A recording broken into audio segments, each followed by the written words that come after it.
What's up, everybody? Mr. Right Way here. We're back with everybody. So it's on the podcast. We are back from GDC. Well, I'm back from GDC. We got a lot to talk about this week. Thank you for joining us once again. We got a lot to talk about. So let's do it. How's everybody doing today? Doing great, man. A brother actually finally got back on time this time again, man. Look, I know. I actually showed up. I love it. I was talking about me. I was mostly talking about me, but you right too. It's been a while. It's been a minute since you showed up on time. I've been a ghost. We getting back. We kind of getting back, you know.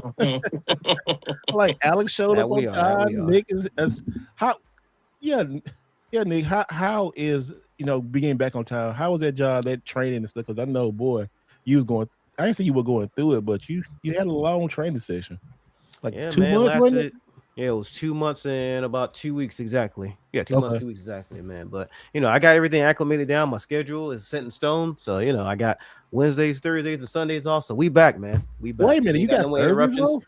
Yep, Wednesdays, Thursdays, and Sundays. So how my schedule is, I work 2 days. Yeah. Off 2 days, work 2 days, off a day, and then rinse and repeat. Okay. So I like that. Like, as long as I be in that motherfucker, it's 2 days, so I ain't tripping about it. Granted, I work from home, but when I'm looking at 3 monitors, I hate it's my mindset is like I'm still at the job, but that's neither here nor there. What's up, Zelda? What's going on, brother? Popped in just in time. I know, right? What I was going to add to your stuff, Megan, like just work. I say because I work from home too, and I don't really consider this work, but I had got caught. It was like. Remember, I text y'all like I did like 5 videos in one night. I don't know. Yeah, I remember that. I was just late in the morning too. I was like, damn. Yeah, man. I did like midnight oil. Dude, I did like 5 videos. And I got them all scheduled to next week. And now like, hey, what I'm gonna do? I go to the gym and do some stuff, and then come back and like, all right. So I might get back on. We're gonna be talking about this tonight. Saturn's favorite game. We're gonna be talking about that. So I just got mine in yesterday and stuff. And also too, we're gonna be talking about this tonight too. Crimson Desert that's been getting mixed reviews. We're gonna talk about that and stuff. So Saturn, show her. You just got in. How you doing? You got some new toys and stuff. Yeah. So as a Canadian, we struggle out here to get anything really. And Mr. Right Way got this for me. You got to just sit. Don't say I bought it. That people like, oh, she bought it. Okay, I send money and you get it. Yeah, I picked it up. But let's not start that. Oh, oh my God, he gave so many subs in the last stream. Thank you so much. Oh, that's good. I'm glad you do. Hey, no, you do a good video. That music is dope, and you do some good drawing. I can't do that shit. So. Oh, I meant on stream. YouTube, by the way, a video is coming out tomorrow. Nice. Yeah, look how cool that is. I cannot wait to just sit there and pretend I'm a child all over again. You in Pokemon heaven over there. I love it. You should see how many plushies I bought on Pokemon Day because they were on sale. Oh shit. Yeah, they're all here. Ooh, I look washed out. You can change your light a little bit. Yeah, we're gonna have to fix that. But anyways, hi everybody. Whoa, I gotta fix that. Good doctor, what's up, man? Man, how are you? Man, good. Your ass is on time. I can't believe that. Well, it's like one of those things. It's been a hot minute since I've even been here. Thank you. But I've been out of it for forever. I've been like traveling a little bit, doing some stuff, and it's like I'm finally kind of like back, and then I'm gonna be back out again next week. So I was kind of like, well, this is it. So you going to PAX? No, I'm not going to PAX this year. Okay, I was gonna go by like I didn't look at the schedule because I had as soon as I got from GDC and we talk about that, but I went and got my ticket for Japan and paid for that. And so I prefer going to PAX West anyway because it's in Seattle. Really? Yeah, and it's like it's just a totally different vibe. Okay, I'm not familiar with the PAX scene. The last time I've been to PAX was when they revealed the Switch 1, and that was years ago. Wow, it was a minute. Yeah. The last one I went to was PAX 2019. Yeah, it was 2019. That was really good. It was the one that was in Boston. Is it typically in New York, or like not New York, but what state was it? I gotta look it up again. But yeah, the last one I went to was in 2019. That's the closest thing you can probably get to like an E3 nowadays. I think Alex mentioned that before. That's like that's really like close thing you can get. And to I want y'all to go to Tokyo Game Show. That's the E3. I can believe it. Yeah, that's you went last year, right? Yeah, and y'all oh, that's right. You had a lot. Yeah, you media. had a lot of shit yesterday. Yeah, y'all all me. So y'all all can just like when the link come up, I send it. Y'all go and just hey, it's so good. It's a lot though. Plan. Yeah, it's that's a lot. I mean, seems like it'd be worth it though. Are we all going to PAX? We can. When is PAX? PAX West is Labor Day weekend. When is Labor Day weekend? Oh, September. I think, right? Oh, yeah. Let's see. PAX I would love to. Oh, September 4th through the 7th. I'm looking to see. I think might be Game Show was September, the end of September. I don't know. I gotta see. Excuse me. If I can plan it out, and I'll look it up. Look it up and see. Sailor, what's up, man? What's up? So you been in? Did you get any time with Crimson Desert before you got on the pod? Yeah, I started playing it at 5 o'clock. What you think? We'll see. We'll see. We'll see. They said the first 8 hours of it is bogus because you have to do a whole bunch of dumb shit, and then after that, the game picks up. So yeah, I was reading that too. Yeah. Oh, man, I don't want to wait. That's too damn long to jump. I don't think it's having the same effect as what was it? Death Stranding. Because you guys remember a couple of years ago when Death Stranding first came out, they said a lot of reviews were saying the first 10 hours of the game was not fun. It's like a dread. It's like a sludge to get through. I'm hoping that it's not the same type of effect that is. That was one of the reasons that killed my enjoyment or excitement for Death Stranding 1, which is the reason I didn't play it. So. What about like Witcher, which I hated the beginning quests. I thought they were so shit and took my existence. Would it be like that in a sense? I don't know. I mean, I haven't had a chance to play it because none of mine are here. Like he clutched his pearls when he was like, "Oh, hold on, you said the Witcher." Like, are we talking about the Witcher? Are we talking about Witcher? We talking about 2 or 3? He said took that personally. You know what? I love The Witcher 3, but like the beginning, I'm sorry, it was that and what's this other game? Dragon's Dogma. As much as I love Dragon's Dogma, it's so long at the beginning. Like it drags because they're making you do all these quests before you're free to do whatever you want. What makes Dragon's Dogma, I won't say because I still like the game. It was one of my games of 2024, but it's the constant traveling back and forth, and you have no way to fast travel. That shit sucked. Every place you gotta go, you gotta walk there on foot. I hated that. I hated that shit. That and your pawn getting stuck somewhere. Oh yeah, that too. Death Stranding 2 just came on the PC today. Death Stranding 2 just came on the PC today. It was the day that it came out. Yeah, he because he just bought it because he was waiting on it. He asked me to get it. I said, I'll wait till it's on sale, bro. So let me know how it is on PC. You know, I don't blame you. Oh, by the way, PAX West is September 4th through 7th, which is a Friday, Saturday, Sunday, Monday. Sounds and great. Tokyo Game Show is when? Let me see. TGS. Well, with my current schedule, it's only going to be one or the other. So I'm thinking it might be PAX for me. It might be. It's September 21st, September 17th to the 21st. Yeah, I think it's the week after. I could make both of them, but ew. I mean, you can make both because technically you would have to fly to one side of the country, right? And then it's the closest side to Japan. Stay over there for. Stay there for a couple more days. Yeah. So this is the funny thing. So when I went to PAX West, I actually met Shuhei Yoshida. He was just walking. He was just walking the floors because it's like, so they have a 4-day pass, and the 4-day pass allows you to come in on the first day where the tables and stuff, they're all set up, everything's set up, but it's like the VIP. And so it's like all the like industry people come on the first day and then they bounce for the rest of it because they don't. And I didn't know that. So it's like, I just bought the 4-day pass. I was like, whatever. So then I went up in there and I was like, oh shit. And I was like, dude, can I take a picture? And it's like his translator was like, yeah, you can take a picture. So I've got a picture with him. And that's the guy do what now? He was the president of Sony of PlayStation. Okay. Like their worldwide studios and all that stuff.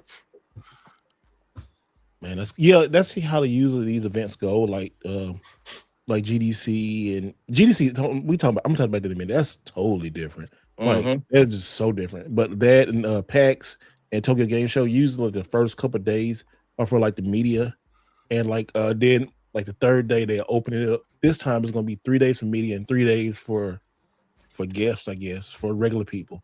And they rented out like a football stadium. The place Tokyo Game Show was in, it was like almost a football stadium. Kind of like a football stadium. Kind of like it was. That's how big it was. It was just like I guess.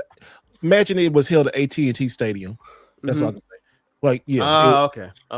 Yeah, it was kind of something like that. It was like their version of that. It was a lot of walking, but it was cool because they had everything. That's one thing about Japan. They had everything set up so nice. Like, all right, let's go through. Even GDC did have stuff nice. Like I like our industry where you can get in, get out on stuff, and just go. Mm-hmm.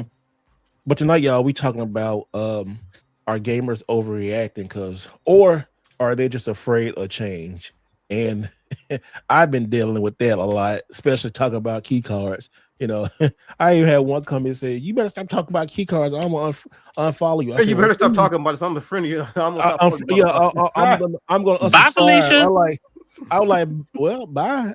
I'm not gonna stop talking about it. And it kind of reminded me of the digital foundry thing, where how they kind of got bullied, making an apology about this DLSS and 5 and on and off bull crap and stuff. That's right. They did make an apology about that. I mean, yeah, but you got a lot of stupid people, bro. That's the thing, right? Like you got people who are quote unquote gamers who know absolutely jack and shit about technology.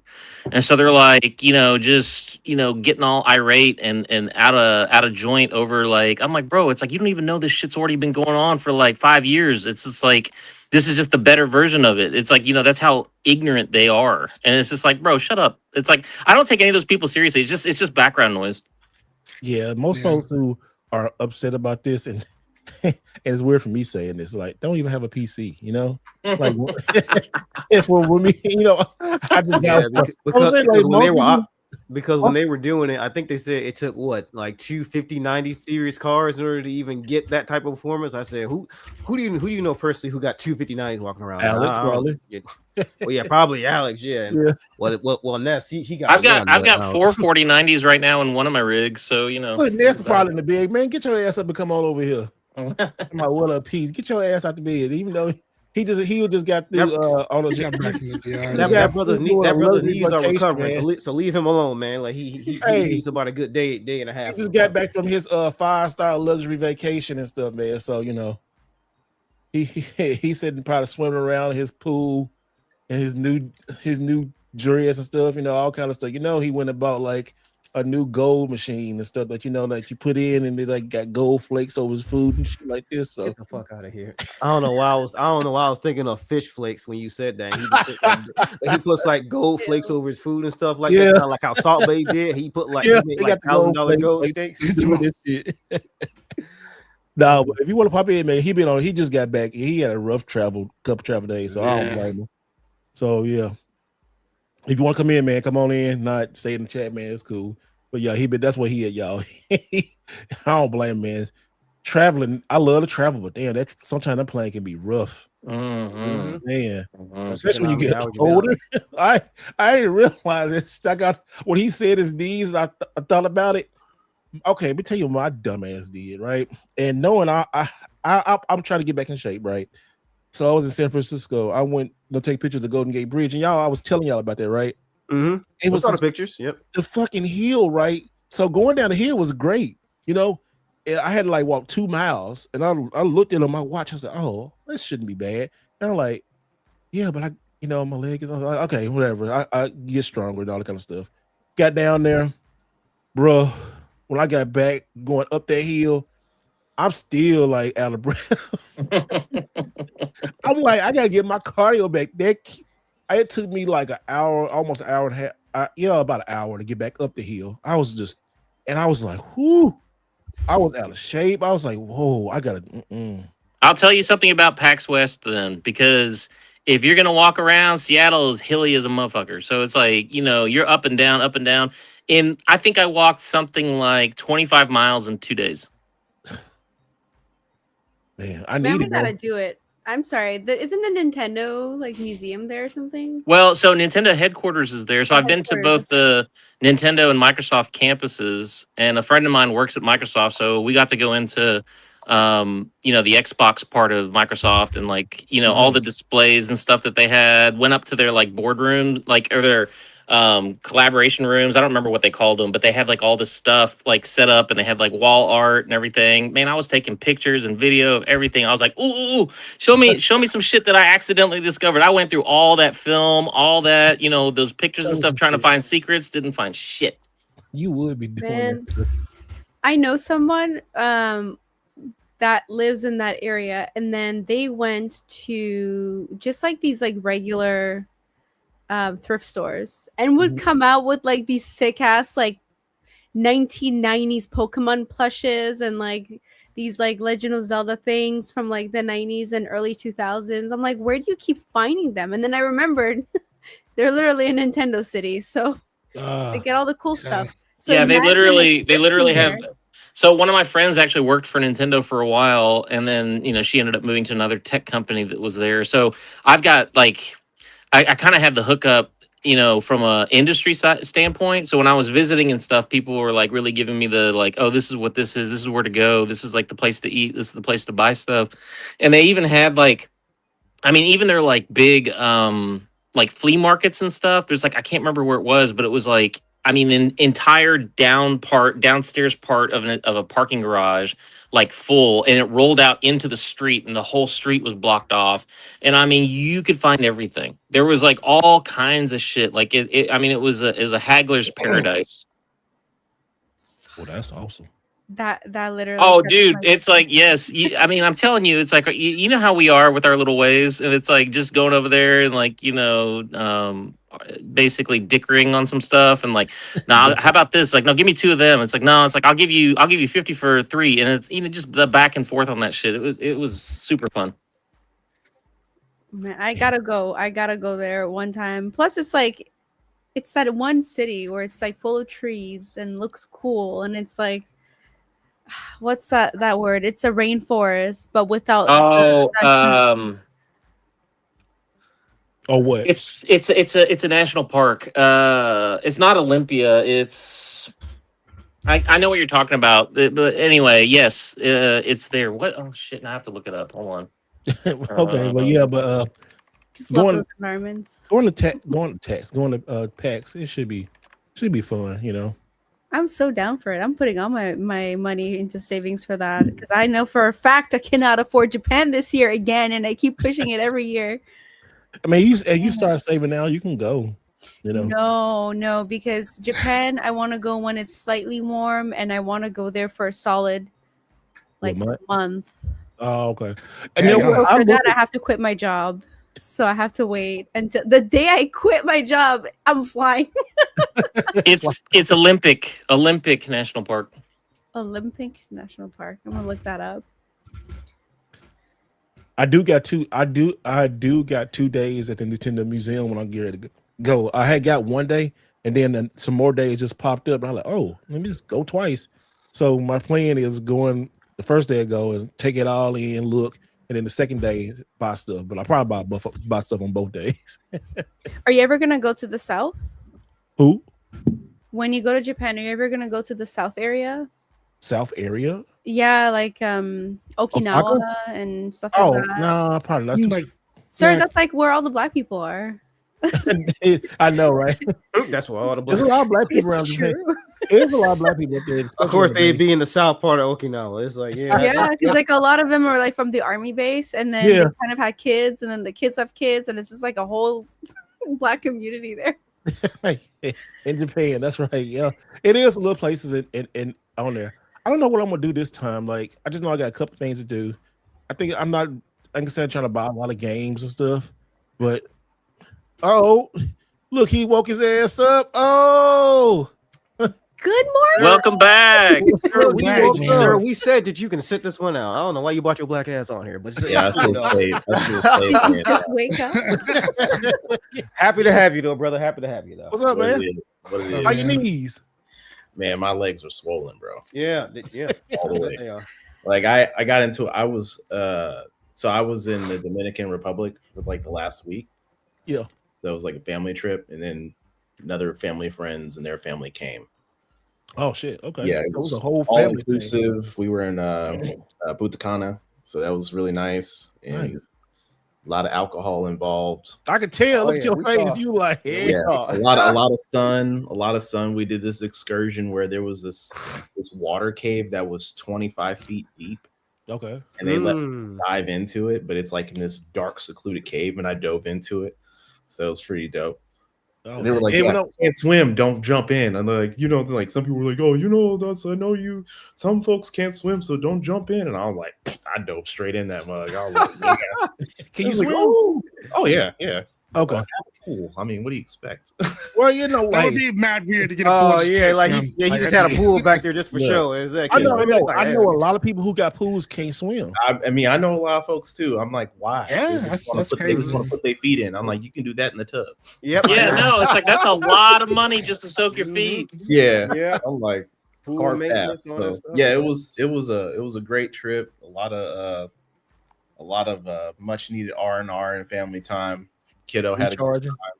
So yeah, it was good. But the travel sucked. The travel there was cool, but the travel back, like we were flying out of the DR, flew into Miami, and then our flight was 15 minutes late when we landed. We had a 2-hour layover. Then we were stuck on the tarmac for like an hour and 30 minutes. Oh gosh. So then the entire plane just mad rushed off, had to rush through customs. Customs was 40 minutes to get through. And then when we got through customs and got into the check-in line, they were like, yeah, you missed check-in. Damn. So then we were like, okay, there's 2 more flights out.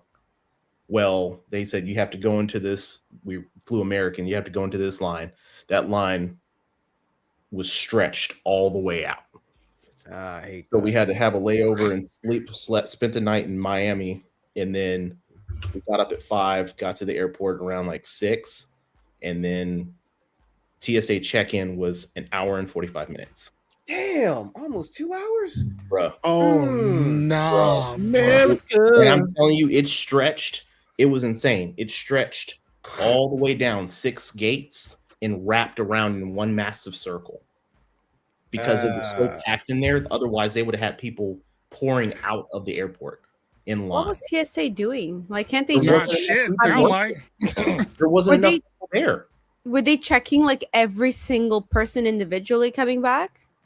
Oh, they checked everybody. So fucking extra, man. Canada does not do that. Like, there's not enough TSA workers now because people aren't getting paid. So now it's becoming this issue where folks are like, well, you're not going to pay me. I'm not coming into work. Right. Because as an agent, I'd be like, people are calling in random, sick. You go, you're random. Like, I would just random check people. Whoever has like a big suspicious luggage that looks like they brought a lot of stuff that they did not declare. But other than that, if you have like a little bag with you, just go. When you in Miami, they had a drug dog. That drug dog, they did 2 people at a time. So they were walking that dog back and forth in Miami. This is a time for people to sneak stuff on. And I wouldn't want to be nobody sneaking that on. I had 6 bottles of alcohol. No, actually 8 bottles of alcohol. Did you declare them? I brought all that back. Those were my carry-on bottles. Wait, they didn't take it from you. That's why your legs hurt. God damn, how much did that shit weigh? Yeah. They come by like, you want a drink? You're like, no, I'm good. I got one. The TSA was really trying to get me for my I was like, nah, that's mine. They wanted that for themselves. So we're gonna have to confiscate this. It was sealed at the airport, and like that's mine. So no. Okay. So they. Oh, you can't. Wait a minute. It says duty free on the bottles, anyways. So I'm confused, like why they're being so freaking extra. Must be like new agents. Well, they say like if it's just open bottles, that's fine. But if it's like a bottle of tequila, like I had 2 bottles of tequila that I bought in the DR that were sealed. Yeah. So they had to open those up to see the bottle because it was inside of a box. Oh, did you buy it at the airport at the duty free? Yeah, in DR, I bought them. Okay, then they're so extra because duty free. Literally, if it slaps a ticket that says duty free on it, they don't even care. They're like, you bought that at an airport. This went through security. Now I did have 2 bottles that I bought at the resort, but I just put those in my put it under your clothes. That's what I do. I put it within my shoes, clothes, whatever. Nobody These ever are checks. professional drink smugglers here. I had my drinks, my cigars. I brought back some Mamawana. It's gonna be good. It's gonna be a good time. Usually bring like homemade drinks without labels. I don't know what the percentage of alcohol is. It's a gamble, but I bring it anyways. You know what? I want now that y'all see it now, I feel safe by doing it because they had those. I saw those in the when I was going through in the Rita in Japan, and they had like some kind of stuff that we didn't have here. And my cousin, she wanted me to get one. I was just like nervous that they're gonna take it from me. But now I know they can't really take it from me if it's in the airport. So yeah, if you're in the airport, you're good. There was tons of college kids. They were like, "You can bring alcohol back." Oh my god! I was my god! Amateurs. The spring breakers were insane. Oh my god, it was bad. Hey, hold on real quick. Let's get the super chat for Miss Pink Princess real quick. Ho Rainforest.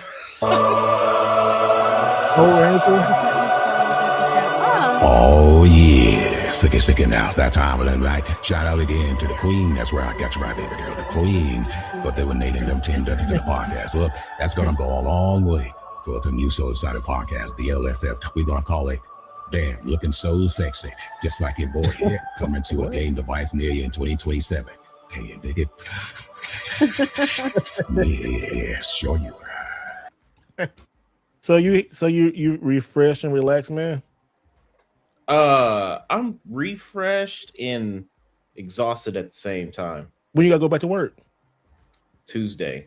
Oh, okay, good. You got good time to recharge then. Yeah, but I was like, I couldn't break away. I just kept looking at. I didn't answer any work-related messages or anything, but I looked down and I would see like 30 notifications, 40 notifications, 50 notifications. I'm like, they weren't hitting me up this much when I was in the office. So I'm like, what is going on? So it's in the back of my mind, but I'm not worried about it. That PTSD, like when you Tuesday, like shit. Yeah, like when you take vacation, depending on your Tuesday job, is going to be a mad rush of everybody. Like, yo, oh, you're back. Hey, we need to talk about this. I've been there. So if I win the lottery between now and then, I'll be good.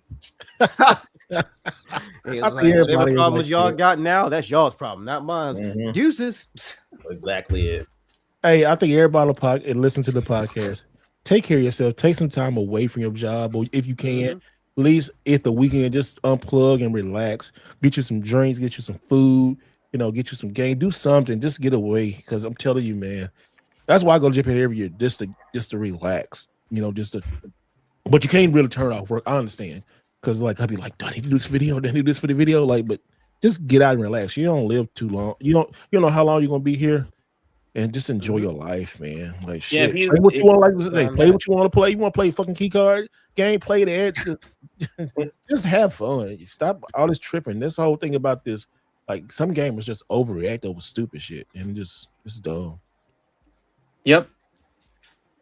Like we was talking about, it's like just talking about the key card situation. Like we'll get into DLS soon, but thank y'all so much for watching. This game caught everybody by surprise. When I first saw it, I was like, it's gonna be bullshit. This Pokemon, how you say it, Saturn? Pokopia. All right, Saturn. Call it Pokopia. Saturn, you put in more hours in this game than anybody on the podcast. So I'm gonna let you tell everybody about this, and just because I haven't even started yet. I've been so like just recharging back from what you call it. But what you think about it? I'm not as far as like the people that I'm seeing online because I have a 9 to 5. But if I didn't, I'd be further. I know, right? I got that. I'm just roasting these people from Japan who are like basically done with the game. I'm like, how did you discover like every single area and like build a freaking giant city in each one of them? Man, maybe I should like take some time off to do that. But in the meantime, I managed to put like I think 40 hours so far. Damn, that is a lot. 40 hours. I told you every time I 30 get to on 40 Switch. hours. Yeah. Every time I get on Switch, you know the notification that'll tell you who's online. Every single time I popped up for the last week, she's been on Poke Yeah, there she go again. I do it in the morning, sometimes on my lunch break, every evening, except for this one Saturday I was dragged out and I was not happy about it because I had to go out instead of playing. But so far, it's so fun.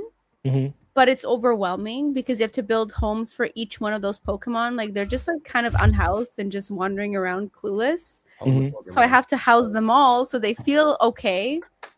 But I have a lot of homeless people in my games. Damn. You would have figured living in Canada, you would know how to deal with homeless people, but apparently I built a huge house for me, and then I had to like move out of my own house, and I moved in a hut because I felt bad. I was like, damn. So you like destroyed your own existence to help these digital nomads. Good job. Yeah. And then I've seen like digital nomads. So now I'm fixing a bunch of houses. It's addicting because I have an idea of like what I want things to look like, except for this one area in the mountains. It's ugly and it sucks. But other than that, everything else, I have an idea and then I cannot execute it. So I spend hours trying to prep for it. Yeah, it's addicting. Can't wait. What do you like about it? What makes it so addicting? What, like once you pop in, is it like kind of like Animal Crossing? I think it's like Animal Crossing. It is, but apparently, because I've never played not Roblox. I've never played Minecraft. Apparently, it's like Minecraft. So it's like take Animal Crossing, but make it better. And like have instead of like 10 villagers that you have to take care of, you have like 300 Pokemon to take care of. God dang. Yeah. And they keep popping them up. bitches up for adoption. They ain't mine. You can't prove that they're mine. Right? Yeah, 300. Nah, Alex said you're gonna destroy your own self before you have a chance to save all those damn Pokemon. And then some kid in Japan completely has it like all mastered, and you're sitting there looking all like feeble by comparison. That's just sad. Yeah, I should have taken a week off of work, to be honest with you. After the work week that I just had, I should have taken that week off and played Pokopia. But we live and we learn, and we save PTO for the summertime or when it gets the busiest. But this game though, it's a game key card, which is not produced by Nintendo or published by Nintendo. But remember when these key cards, people freaked out about it. But now, like, I think people are kind of turning away, but turning towards these key cards. Like this game right here, kind of just, I think. If Final Fantasy and Resident Evil didn't, this game kind of just blew it out the water, My question is, what's the point of complaining about keycard if literally the last like freaking 5 games that I've purchased are all keycard games?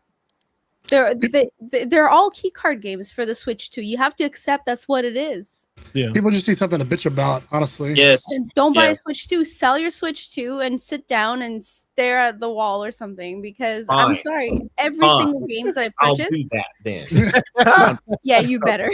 Well, I mean, I think what Nintendo is really trying to push, honestly, is for folks to buy digital. I think that the real take-home message here is that digital is definitely the future.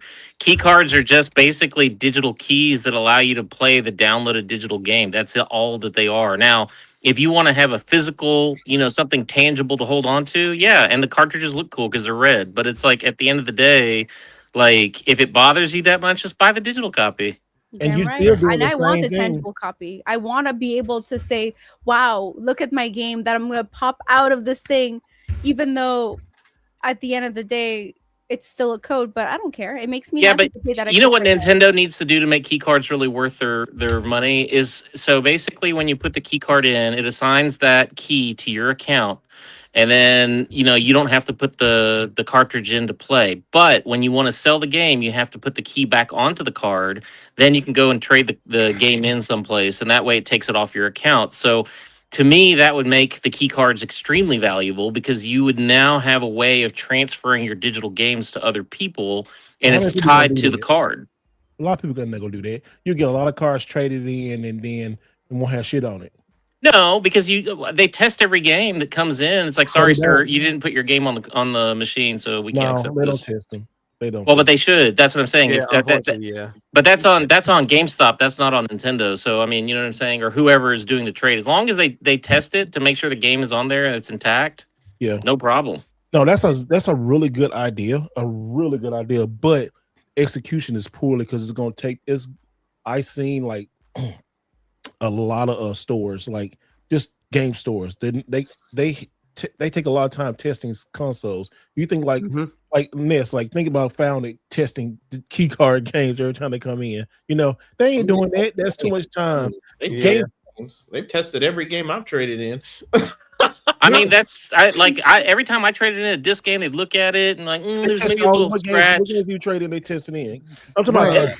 It's been a hot minute though, but so here's the thing though. It's like you could probably from me. I'm talking about like testing key card. I don't think they would. Oh yeah. I mean, I don't have no key card games to test. So. Well, yeah. I mean, what they would be able to do, honestly, because right now the key cards can't be tested and you can't transfer games like that, right? But it's like if you made like a little, you remember how like VHS stores had those little fast rewind, things. Mm-hmm. If they had like a little test thing where you just slam the cartridge into it and be like, "Yep, it has a game on it. You're good." Yeah. For those of us born in the late 1900s, please be kind. Rewind. You didn't rewind this damn VHS tape. They charged you a whole ass $1 for. Yeah, they did. I said that whole $1 like for doing that. I just remember that shit. Yeah, bro, it's $1 in 90s money. So that's like, it's like $6 today or some shit. Yeah, absolutely. I pay for that. I like, just pay for it there. And Blockbuster knew people were gonna rewind that stuff. That's why they charged it. Yeah. They actually went up to $3 at one point. Like before they closed out, they went to $3. Oh no. That's why I bought them little VCR like cassette tape winders. Yeah, they just said like hotcakes. Oh man, that was just. Matter of fact, did y'all see that new PC game that's like Blockbuster that you can rent out games and all that kind of shit? Yeah. I thought that was cool. Oh, I saw. Yeah. I saw a couple of streamers playing that. I was like, good job, guys. That's cool. Pink Princess, some of these Popeka players create whole cities. What? Yeah, dude, my wife's been playing the shit out of that game. She's probably got like 30 hours in it. The wife does. She's playing it right now. Damn right. She's playing it right now. Right now. Easy. She's playing it right now. Yeah, she loves it. Tell her to make some footage of the game. Those go crazy on TikTok. I'm gonna do that only because I can't wait to show the one town that I've completed. That looks decent. We got another one for you, Miss Pink Princess. Thank you so much.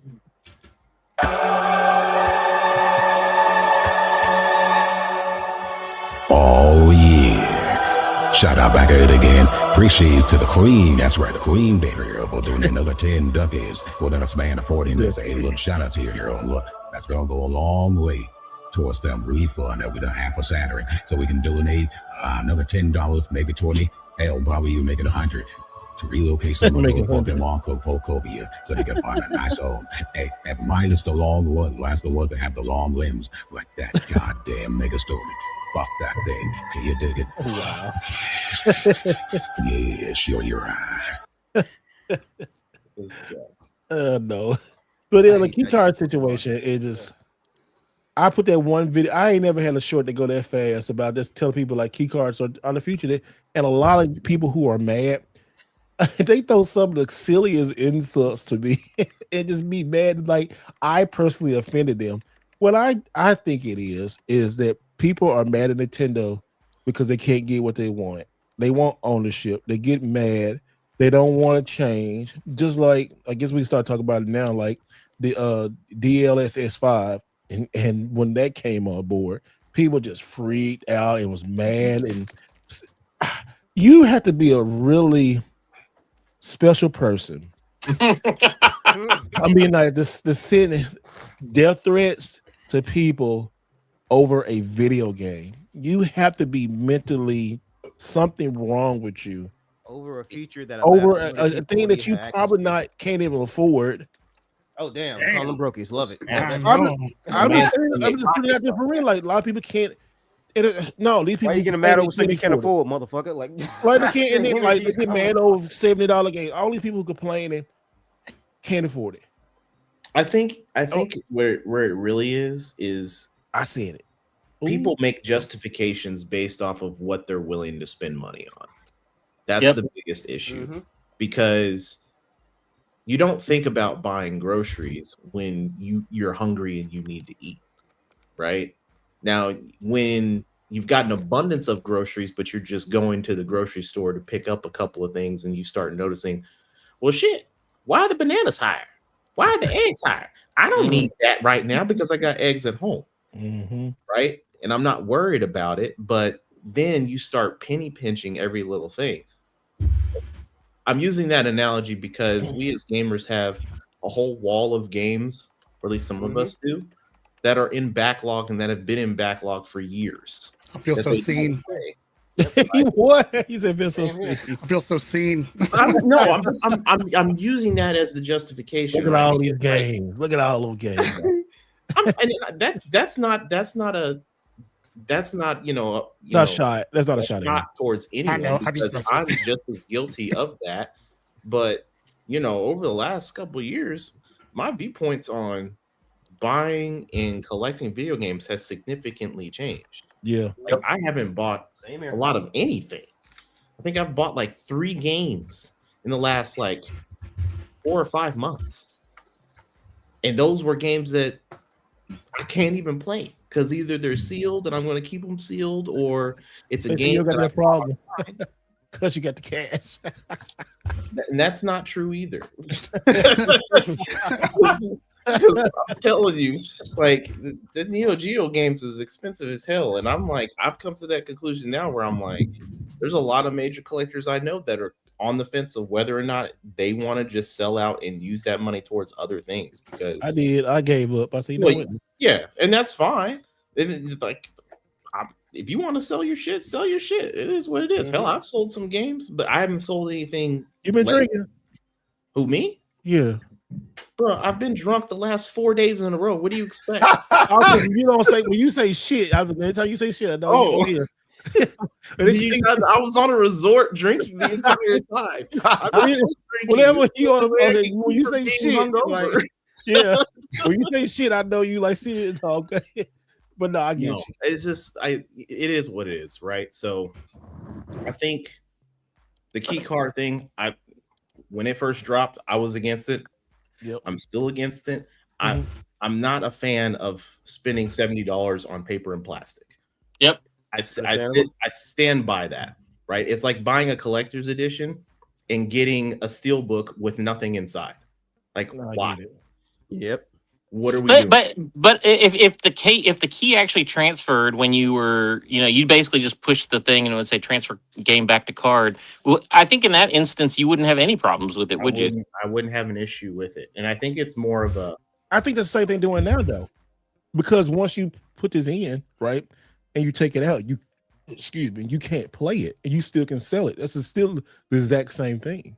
No. But the difference is that, like, let's say you want to go on a road trip. You can just take your Switch with you, and you don't have to worry about it. Putting the card back in there. Okay, correct. And then say, for example, your Switch gets stolen. You buy a new Switch. Well, it shows all the games that you have in your library. When you put your cart back in, you can still take it from that new Switch and put it over because it's tied to your account, not to your console. I mean, yeah, this is the halfway point between digital and physical. Yes, exactly. And it confuses a lot of people. In my opinion, I just think that people are so like they want to own, and I get that. When you buy something, you should own it. You should 100% own it. But another thing, on the other side, if somebody want to get it, like I would like it, I don't like it, but Ness not gonna come cuss us out because we bought this or say something. Oh no, that's some of like the dumb shit, like going back to DSL stuff. That's some dumb shit, right? Yep. And then the silliest comment. It happens all the time. It's more than most comments I got. Well, what happened 20 years from now when their service turned off? Like, bitch, 20 years. I don't even know what I'm doing 20 years now. I don't know what I'm doing next week. 20 years from now? That's your excuse. Okay, 10 years from now. Bitch, 10 years from now? I don't know. I'm by another. I don't care. I think my only he popped the B so hard when he said bitch. Y'all hear that? Yeah, he's over here like what is it? It's like how Draco Malfoy says bitch. Yeah. It's like how Draco Malfoy says Potter. He's like Potter. He popped the shit out of me. I was like, like he means that as an insult. Yeah. His whole chest. My only issue with key cards is, Steve, like you got the game in your hand right now. How many gigs is that Pocopia on the front of it? 30.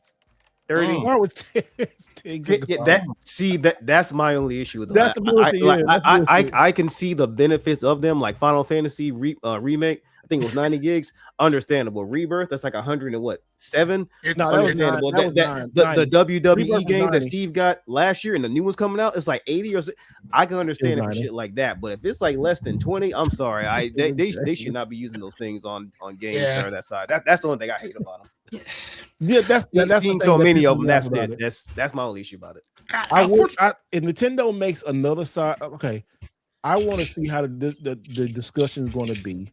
If Nintendo makes a bigger size card, maybe they say they may what they got now. NES, I'm not NES, but Mega. Do they got what they got? 64. Yeah, that's it. It's just a 64, right? Yeah, they need to make what? Because I've seen a lot of games that are under 8 and 20. They need to make it like a 30. They need to make a 32, a 16 and a 32. If they 16 and 32, yeah, 16, 32. I mean, yeah, that should suffice just fine. But will gamers buy? Okay, say they make a 16 and a 32, right? Which Nintendo said they claim they're doing, right? All right, if they do that and they increase the price by $10, people still gonna be complaining about it's $10 more on this game. Like, yeah, why are we spending $10 more? Yeah, I was saying the cost of the card.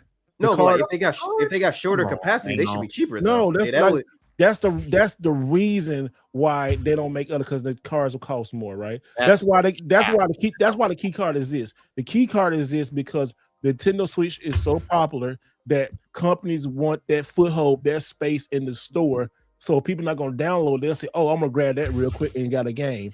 Normal people don't care about this. This is like just our world, the loud part on the internet. Yeah, but that's kind of like a issue that Nintendo made themselves, because it's not like the Switch is a new concept. We've had the Switch for damn near almost 10 years, so they have the knowledge and technology to make stuff like that. Yeah, so it's not like the Switch just came out and now they're just finding this issue, because they had the cards cost $15. Yeah, they had Switch One games there like that there was nothing on the cartridge damn near, like those Switch games that said like download required on the box, like that big white banner, stuff like that. So this isn't a new issue. So this is kind of like something that they made themselves. Yeah, it is. I'm not, even though I love Nintendo, I love all the companies, but I mean, from a business point, I get it. I mean, you want to keep more money in your pocket, and nowadays everybody's trying to keep money in their pockets. I mean, but you know what's really funny though? When it comes to PC, like them motherfuckers gave up discs and shit like 35 years ago. You know what I'm saying? Like everything's digital. Nobody says shit, and it's like when those games go on sale, it's like, hi, here's a $70 game that you could buy for $3.19 on the Steam summer sale. And that's the silver lining with PC. Yeah. Sorry, we saying this? It was probably, I think there was complaints, but it wasn't made towards the gaming necessarily because we had consoles as that instant replacement. Like we had CD drives for burning Napster and LimeWire and all that extra, doing some extra stuff. We had floppy disks. Now I'm aging myself, of course, at this point. Floppies. Your back hurt? It does actually. My whole body's sore. Been on planes all day. That's true. I think the argument was in pockets, but when gamers were really talking about video games, I don't think we were talking about it as a large percentage on the PC. We were talking about it on the console. So now there's been this explosion, this shift in gaming where people have realized like, yo, I can get better quality going to PC, but because PC hasn't had that option of physical for so long, it's out of sight, out of mind. And I think what the biggest confusion, but the biggest argument right now is like, well, if people are playing on PC, why can't they just accept the digital life? Why can't they just accept that? I've always said that if I'm buying something physical, I can justify paying the extra dollars. Where I couldn't justify paying the extra dollars is just for the software, and then you're going to continue to charge me month and month because internet access to have server access and buy all this extra crap. That's where I started having the question marks, and some people would disagree and argue that, well, that's been the way that gaming's been over the last decade plus, so that's really just a null argument. But I'm a consumer that says, if I'm going to spend my money on a product, I want to make sure that that product is, one, quality, two, it's giving me everything that is advertised as such, which in a lot of cases we find out that these games are not. Mm-hmm. Well, and I'll tell you something else too. This is kind of the I mean, I find it really funny because I feel like Microsoft is trying to tap into what I'm about to talk about. Basically, the consoles and PCs are hitting that point of convergence where it's kind of like, hey, yes, we understand and appreciate consoles and what they do, which is ease of play, plug and play. You just connect it to your TV and you're off to the races. But more and more, you're seeing day one patches, and you're seeing like, oh, there's only like 10% of the game is actually on the disc, and blah blah blah. And PC's already kind of like, that's kind of par for the course in terms of the patches, and everybody, there's no physical media. And so as you keep marching forward in time, I feel like we're going to see fewer and fewer disc-based systems. We're going to see fewer and fewer cartridge-based systems. I don't know. Nintendo is always going to be Nintendo. They're probably going to have a cartridge in the year 3000. I mean, that's just the way that they are. But it's like everybody else. I don't see Sony sticking with discs for very much longer. Probably the PlayStation 6, and then I don't know about that. And I'll bet you it'll be optional. I'll bet you they'll have a stripped down console, and they'll call it, $650 or $700 or whatever. And then it's like, oh, and if you want a disc drive, it's another $100. Oh, and if you want this, that type of thing. But I think that the systems are all pretty much going to discless, which is really curious because I think that the Helix is probably also going to be discless with an optional drive. So I don't know. We're going to see how all this kind of works out. But I mean, everything's becoming more PC-like, and I think what they're doing is they're taking the best parts of console and trying to put that on top of a PC-based, system. And honestly, I don't hate that. I don't have a problem with that. I don't hate that either. I think the comfort level of the console is what's the biggest selling point. It's like the fact that I can put it in my living room. I can put it somewhere where I've got a nice, comfortable couch, chair, bed, wherever you want a game, where you're going to be the most comfortable versus sitting at a computer desk for very long hour periods. And, some of them chairs ain't the greatest and comfortable to be doing 8-10 hour gaming sessions. So I get that, but that goes back to why, if Microsoft hits with the Helix, like it's really, I think that it has a very important spot if it does right. If they actually have it open to where you can put Steam and Epic and other game stores on there, it's a no-brainer, because at that point, it's like if you're not a PC gamer, it'll allow you to have the comfort and safety of a console, but at the same time, you'll be able to start experiencing PC games from their stores. And I agree with you on that. I think the biggest argument that I would have is that they can't differentiate right now in terms of who wants what, right? Because like if you give me, that's never been my issue with Xbox in terms of the device, the hardware that they offer, or any of them for that matter, right? It's always been about the game.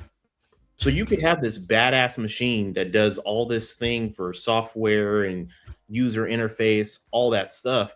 But if your games are still trash, yeah, and there's trash. But I mean, it's like that's the thing though, right? If you are not a PC gamer, but you want to be, but you're scared to be, then you may not even worry about the Xbox side of things, but you'll take this PC hybrid system and use it as your PC because the UI is going to be in a way that is understandable to you.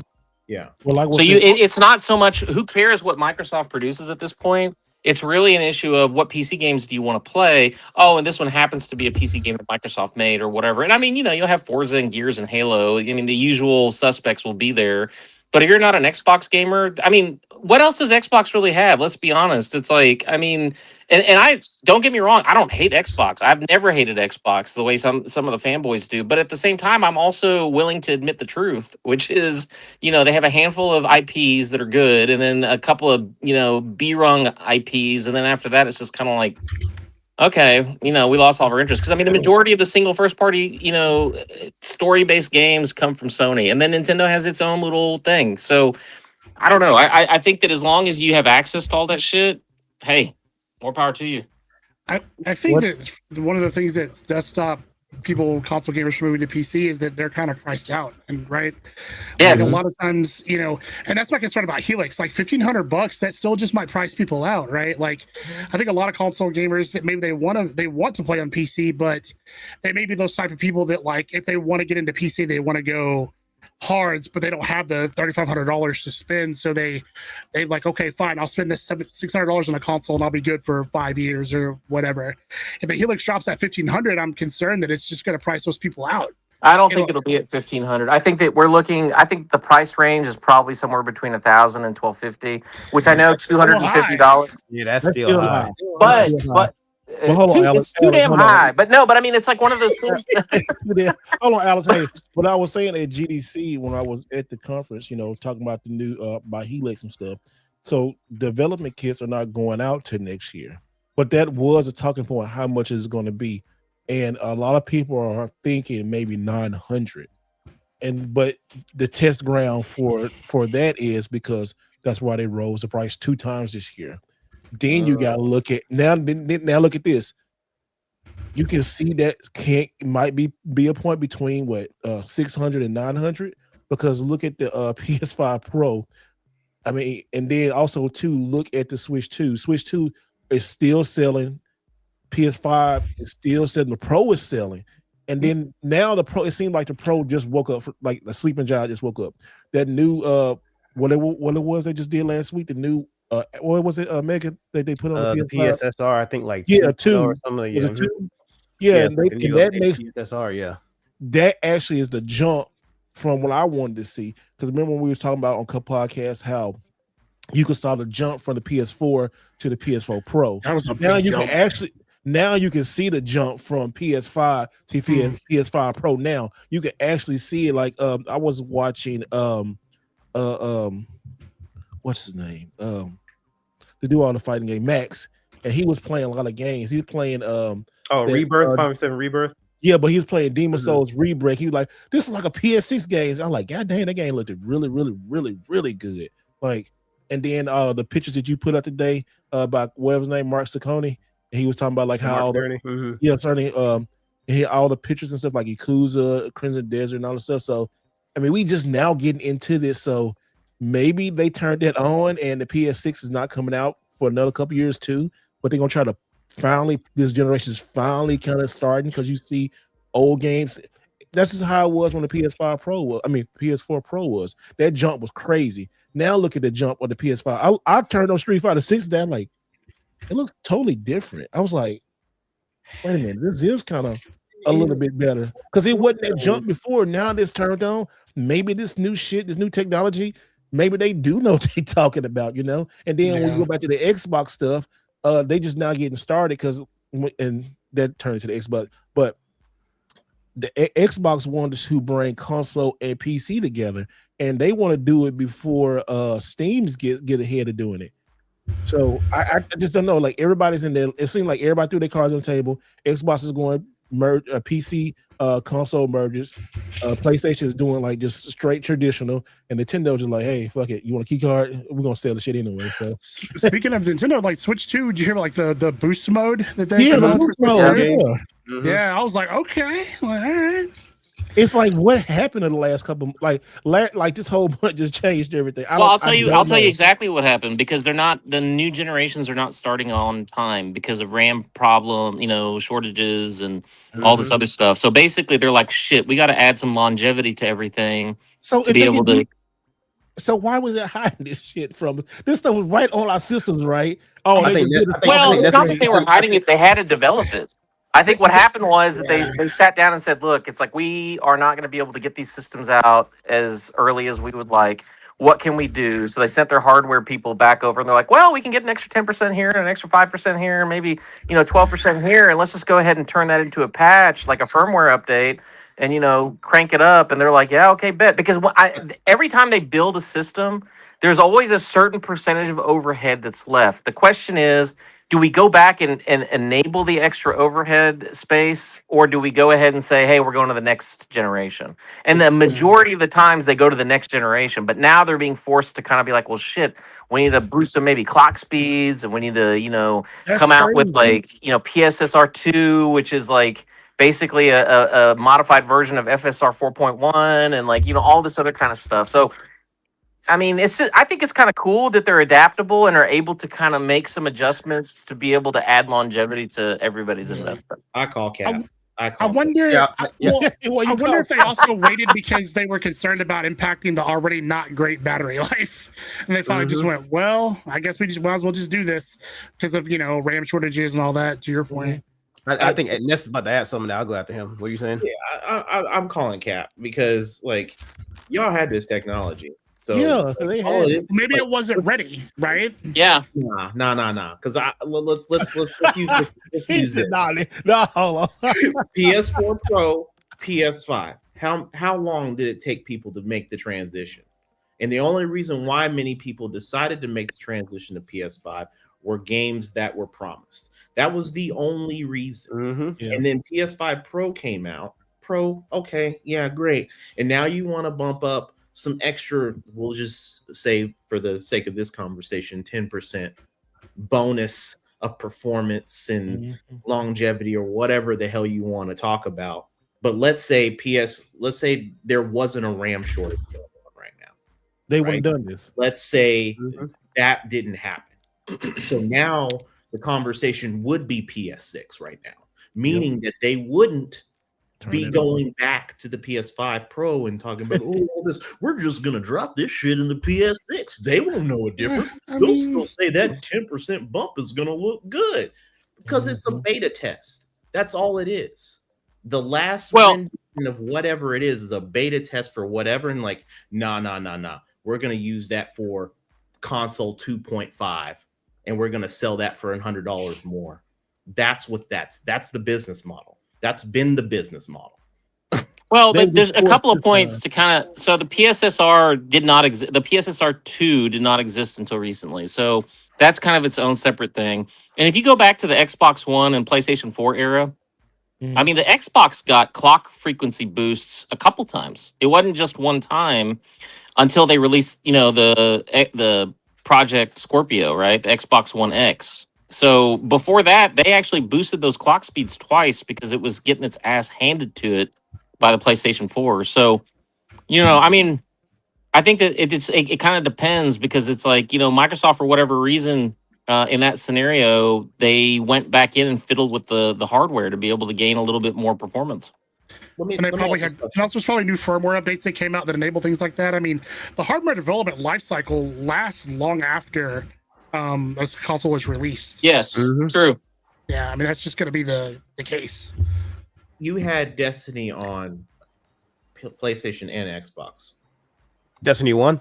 I'm asking Zelda. So the only reason I had Destiny 1 on PlayStation is because my wife bought me the white PlayStation for my birthday. It came with it, but I never played it on PlayStation. I exclusively played on Xbox and then PC recently. So if you were to do a comparison between, just for the small sliver that you probably played it on PlayStation at the time versus Xbox. I didn't play it on PlayStation. You failed me for the last. I'm sorry, bro. You failed me for my argument. My bad, bro. Hey, man, I was with you, but I can't lie. He like, damn. Like, she bought me the PlayStation, and I'm like, we were already playing on Xbox, and she just, the white one was on sale. That we played on Xbox that we also played on PlayStation. You put me on the spot, man. Why you do this to me? Ain't you tired? Shit, go to bed. No, I am tired. Y'all that's a fair question. I'm trying to think that I played on both. That's funny too. I don't know. Well, now that I think about it, I don't think we played much on PlayStation together. No. Back then, I was exclusively playing games on Xbox. I didn't really start playing a lot of games on PlayStation until like PS4 Pro going into PS5. Honestly, I'm sorry, man. Hey, I'll do better. I'm sorry. I'll do better. I'll do better, sir. I'll do better next time. I'm sorry, Charlie Murphy. I was having too much fun. I think my argument is null and void now, Mega. So you got it. It's not. It's not. I see what you're saying. Now, I was about to say, because like when it comes to a lot of these technologies, because a lot of people forget that when they're developing stuff like this, they have to think forward at least about a good 5 or 10 plus years. That way for scalability. Because when you release a system, typically when they release a new system, they already have a mindset of what the system after that's going to do. Right. That's why we got a PS4 Pro, 3 years after PS4 came out, and then a Pro, 4 years after the PS5 came out. So I think all this stuff was already in play. But just to add to what Nessa's point was, a lot of this stuff is coming out now, mainly because of one, technology, the RAM shortage, shit's getting more expensive. And now we're on the cuffs of thinking that, especially when pandemic came out and then how that affected a lot of games, like on a grand scale, to where we was getting games that we was supposed to get 1-2 years after the systems came out. Now we're getting them last year, this year, hell, maybe next year. And now we're looking at, or not at all. Yeah, to Nessa's point. I mean, I'm sorry, brother. I mean, like the force, the force will be with you when it comes to the next Star Wars game. Hopefully that one will get canceled. The Old Republic. So hopefully 2028, 2027, around somewhere in that line. By the time I'm 50, I might see the game. 2030 is probably accurate. But you don't got a Pro, do you, Ness? I do not. He don't need one. I had to talk myself out of buying one because I was like, man, Crimson Desert gonna run like cheeks on this base PS5. It's not bad. It's fine. Ain't nobody playing that shit on fucking intro level hardware. Fuck all that. It's like either PC or PS5 Pro. Don't be playing that whack ass. Trade that PlayStation 5 in and get yourself a used PS5 Pro. The crazy thing about the Pro, because I think I mentioned this to Steve when it came out, like everything that I experienced on the Pro, even up to now, the way PlayStation made the PS5 sound when that came out is exactly what the Pro did. So that's my only caveat about that. So like we waited 4 years to get the promise that y'all motherfuckers gave us at 2020. Like that's my also issue. Too. You know what, yo? We still got that pandemic on this generation is a huge asterisk because it's like it killed them. It set us back. It set us back about at least 5 years. No, I would say about five years plus easily. Well, that was one of the reasons why 2023 was like so insane because like all those games that got delayed. Like you remember how crazy 2023 was for games? Yeah, it was probably the craziest year for video games in the recent memory. Right? I remember in 2020. You remember that was the year that they announced Crimson Desert. That was the year that they announced it was 2019, bro. Yeah. 2019. Oh, yeah, 2019 and 2020. I think that's when they announced Fable. Look what year we're getting that in now. Yeah, that affects a lot. What year is that coming? 2027. You said what, Ness? Oh, Fable's next year, right? Or is it this year? I thought it was this year. Is this year? It's okay. Like around like October-ish. They said this year. I'm saying like around. Ooh, that's a little close to GTA. Yeah, you fly a little close to the sun. You gotta tell Microsoft that shit. Hey. Assuming it comes out this year. I'm talking about GTA 6. GTA article that dropped like 20 minutes ago. That shit got. What happened? I hate you. What? Eli. Man, this shit's about to become. I can tell he was bullshitting. I know he was lying. I can tell he was bullshitting. I know they bullshitting. Article. I mean, honestly, like with how Rockstar's been moving these past 2 years, I mean, we got a delay for GTA 6 2 times in the same year before we even got to the year that was coming out. So if before we got a trailer, they're like, "Hold on, bro." Okay, so it was some news about GTA 6 though. It was Spider-Man Brand New Day trailer surpassed GTA 6. Oh yeah, that I saw that. Yeah, man, that trailer was fire. It was good. That Spider-Man movie gonna be real good. It's gonna be real. Peter Parker brings out the best storytelling. I tell you, man. I'm over Marvel. I'm over it. You over it? I'm over it. What? Yeah, I mean, we had a good 10 years, but after Endgame, it was like, okay. I'm fatigued on it. That's what I'll say. Okay. You superhero fatigued, huh? Yeah. I've been that way after Endgame too. So that's, I mean, Zelly ain't the only person. Yeah, I mean, that's right there with you. That's exactly what I kind of was like. All right, somebody should have told Marathon that. I need to just. You say what? I said somebody should have told Marathon that. Honestly, I played the Server Slam. It's not bad. I mean, it's not bad. It's not, but I feel like I said last time. I mean, in the live service game market, and with it being so competitive now, like you can't afford to just be not bad. You really have to stand out. And I do think once they start releasing some of the end game stuff, That might. What is it called? Cryo? Is that what they're something? There's exotics in the game, like there's all kinds of stuff, and like it has some kind of like Destiny-ish in game, and the lore is pretty neat, but. He's trying to sell me, y'all. I'm not because it's not the kind of game you could just sit back, relax, and play. Like it's extraction shooters. Like it's kind of like booty cheeks stay clenched. Is what I'm saying. It's like Arc Raiders, like Arc Raiders. Nuts. You remember we was talking about that? Well, like booty cheeks. You can't relax when it comes to y'all. Okay, in my book. Like Arc Raiders, to speak of real quick, like I think I told this in the chat, but I don't know. I'm part of the like Arc Raiders 18 and over Facebook group. I don't play this game at all, but these people are so entertaining. I've never seen more 40-year-old people act like children in my life. Like I wake up every morning, I'm scrolling, I'm like, oh, what's this? What's this? These people are the worst. I don't even play the game. But these people are so entertaining because they're so dumb that like I just can't like it's amazing. It is literally it's like social media people watching. I'm just like y'all people are dumb. Massive social study used for games. Yeah, it's a social experiment for sure. Yeah, social experiment. I think that I was reading an article somewhere where they were talking about testing the human thought process in these kind of scenarios of what they would do, and like gangster. And people have they failed themselves. Yes, they have. It is interesting people's mindset. Like we did kind of a social experiment with a group of people one time, and when I was still taking sociology or whatever when I was still in school, and my social experiment was I asked everybody, and I'll ask y'all, like, so you see your neighbor, right?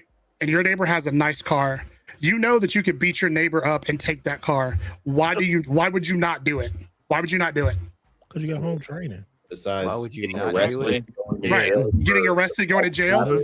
Most people's answer was, "I would go to jail." Not one person said because it's wrong. Yeah, because I go. That's because you went to school with hoodlums. Not one person said it was right, and these were adults. This is like because I just graduated college at 43 years old, like 3 weeks ago. But not one person said because it was wrong. They're like, "Why to go to jail?" They're worried about the consequences of them. Mm-hmm. Because the mindset of breaking the law is the justification behind it's wrong. Right. That's because that's why people are like, saying the moral thing. They were worried about the punishment. Right. What will happen to me if I do that, not what will happen to that person. I'm going to get my spanking if I don't clean my room. Exactly. That's why some people go to church and they don't get it. They're like, "Oh, I'm going to go to hell. That's the only reason I don't do that." I mean, exactly. I'm going to hell. Let me not do that. We're naturally selfish people. That's why punishment like that works, because it teaches us not. That's why you get spanking and shit as a kid, because you're like, shit, I'm not gonna do that because that hurts. Not because it's wrong, because I don't want to get hurt. Well, a lot of people need punishment talking shit on the internet. Oh, bro, and the anonymity of the internet just makes everybody a keyboard superhero. They giants on the internet talking. Yeah, like, they just talking all that. Back again to how they did that digital foundry guy. It's an old ass dude just liking games and shit. He trying to talk about games. His ass, he don't want to see no death threats and shit. He like, these folks trying to make me change. All right, this is what people have it. Seriously, sometimes like the internet will make you hate video game or hate sharing your opinions about video games, because normal motherfuckers do not act like this in public. They don't act like this in person. It just only on the internet. These people who had no fucking lives. They had no lives. They have no boyfriend, girlfriends. They probably have no social life. They had nobody to give them a hug. I mean, they just sitting. They have no soul, bro. Let's just be honest. Yeah, it's like I said a couple of podcasts ago. For video games, they know nothing outside of it. That's why I kind of hated the collector world so much, because how dare you sell your game that we got attached to? Like, shut the. Like I said a couple of podcasts ago, lifestyles are the bitchless and unfuckable. like, why are you mad about what somebody else has? And as somebody who, like, I love the retro gaming world, but I also understand that gaming's got to move forward. You can't trap gaming in the past because it makes you feel good about yourself. Enjoy the games from the past and then look forward. The thing is, don't take them seriously, because it's the type of people that if you brought it up to their face, they will stutter and not know what to say. Oh, yeah. Coward. Yeah, I've done it a couple times. These are what you call the keyboard warriors. Yeah. As soon as you guys saw the keyboard buster sword that I shared with everybody. Go back into the thread. I shared a Buster Sword. It was a massive keyboard. 700 messages ago. Yeah, but it was like for the keyboard warrior. I've already contacted the place to be like, is this real? Because if it is, I want one. I'll 3D print one. Let's go. Man, it's just like gaming, and that's the whole thing. Like next when you say like, you know, play collect how you play collect. Like seriously, like it's when did it stop being about video games, right? Like no matter how you play, at the end of the day, video games is supposed to be an experience, supposed to have fun.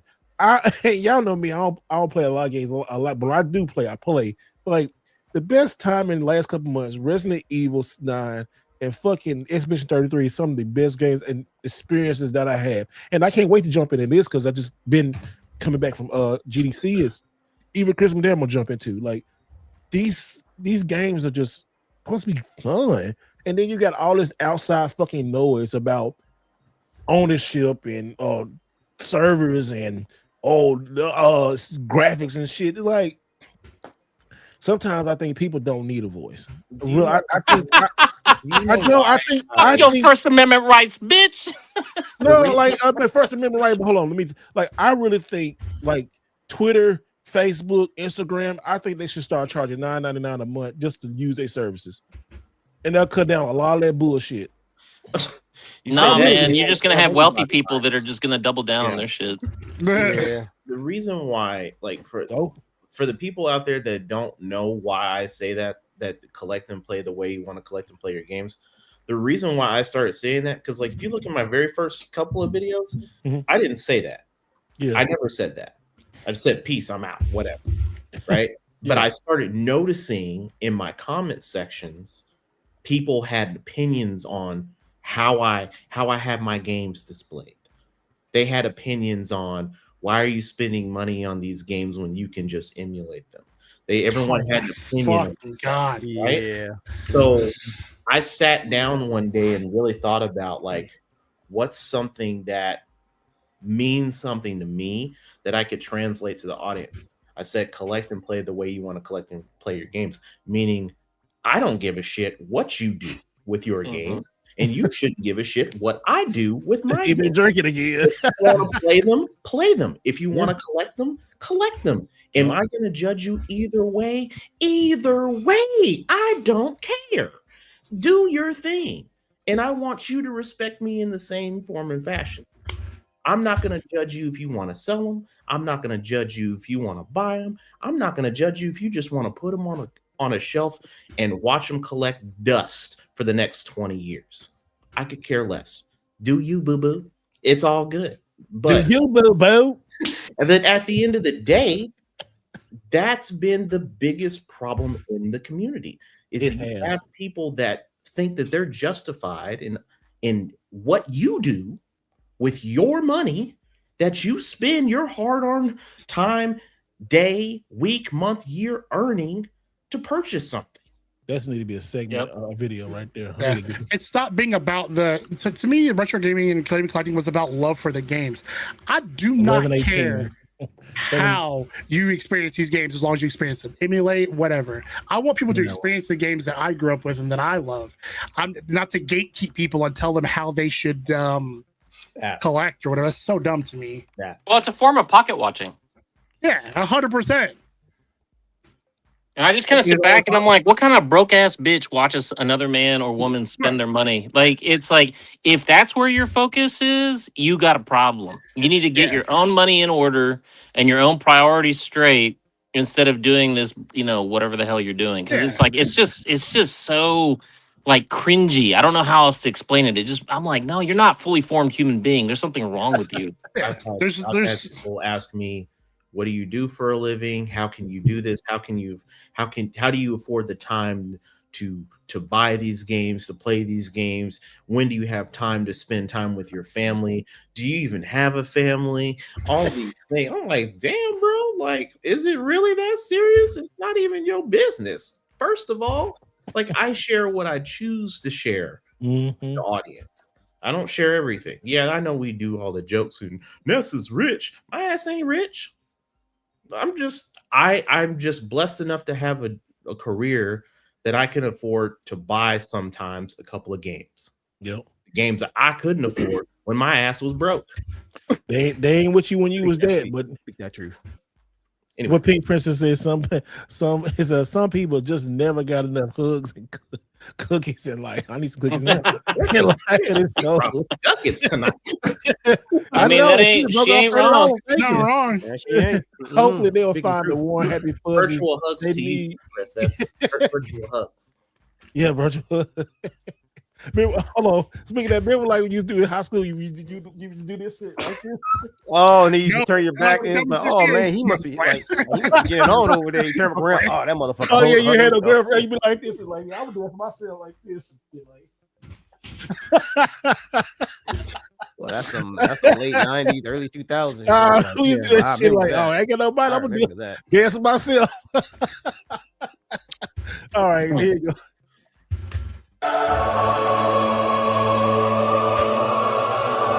Oh yeah, it's that time again. Look, she on the road tonight. Shout out again to the Queen for donating another 10 ducats. And look, that's more money than most of these motherfuckers that we can play in our mind of our games and cheat codes, DLSS. So look, shout out to you. And if anybody ever tells you what you should and shouldn't be doing with your money, look, enjoy yourself. And they got a problem, tell them come seek me. Hey, you know what it is? Kiss my ass. Yeah, sure you're right. I was laughing. I almost knocked you out of here. So I was laughing. So I almost hit the wrong button. Dang, these allergies. Goodness gracious. I ain't never got allergies until like 2 years ago. My allergies started kicking in. Like, God damn. It's like, being stuck in the house. You don't get out. I know you travel and you move around a lot, but like, I get out, I think COVID kind of jacked things. I'm like, nigga, I get out. No. Because I never had allergies. Well, I had allergies before, but I got immune to it being outside so much. Oh yeah. Now, like it just be hitting me like a ton of bricks. I thought I had COVID. I said, no, I got sinus. It's like shit. Okay, that's a little worse.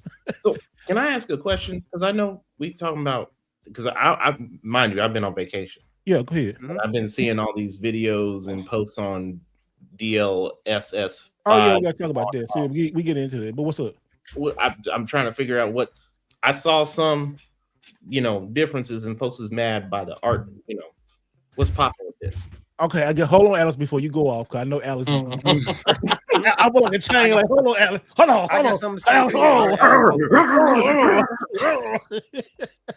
That's how Alex really go. Like, let's go. Oh, come on, Alex. Hold on. Now, what it is, from my understanding, what I saw, NVIDIA just brought out like an update to the graphics card. Matter of fact, like a couple days before that, we was talking about the expensive as lightning card that I saw at Nebraska, but at a Micro Center that cost $5,000.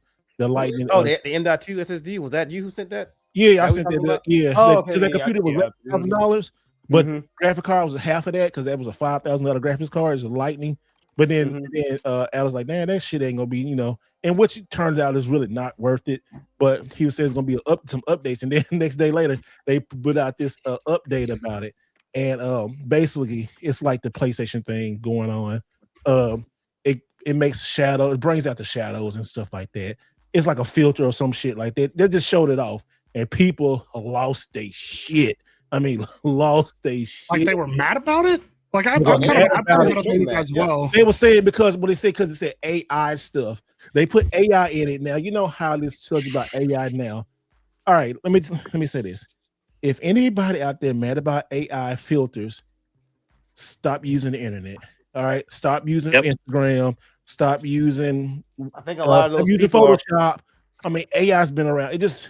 Well, if you really think that AI is not involved in the development process of a video game in 2026, I have some oceanfront property in Arizona I will sell you. I'll say to you, oh yeah, like we was at GDC. So, y'all, the AI conversation is deep. I get it. I understand what when they're talking about I understand it.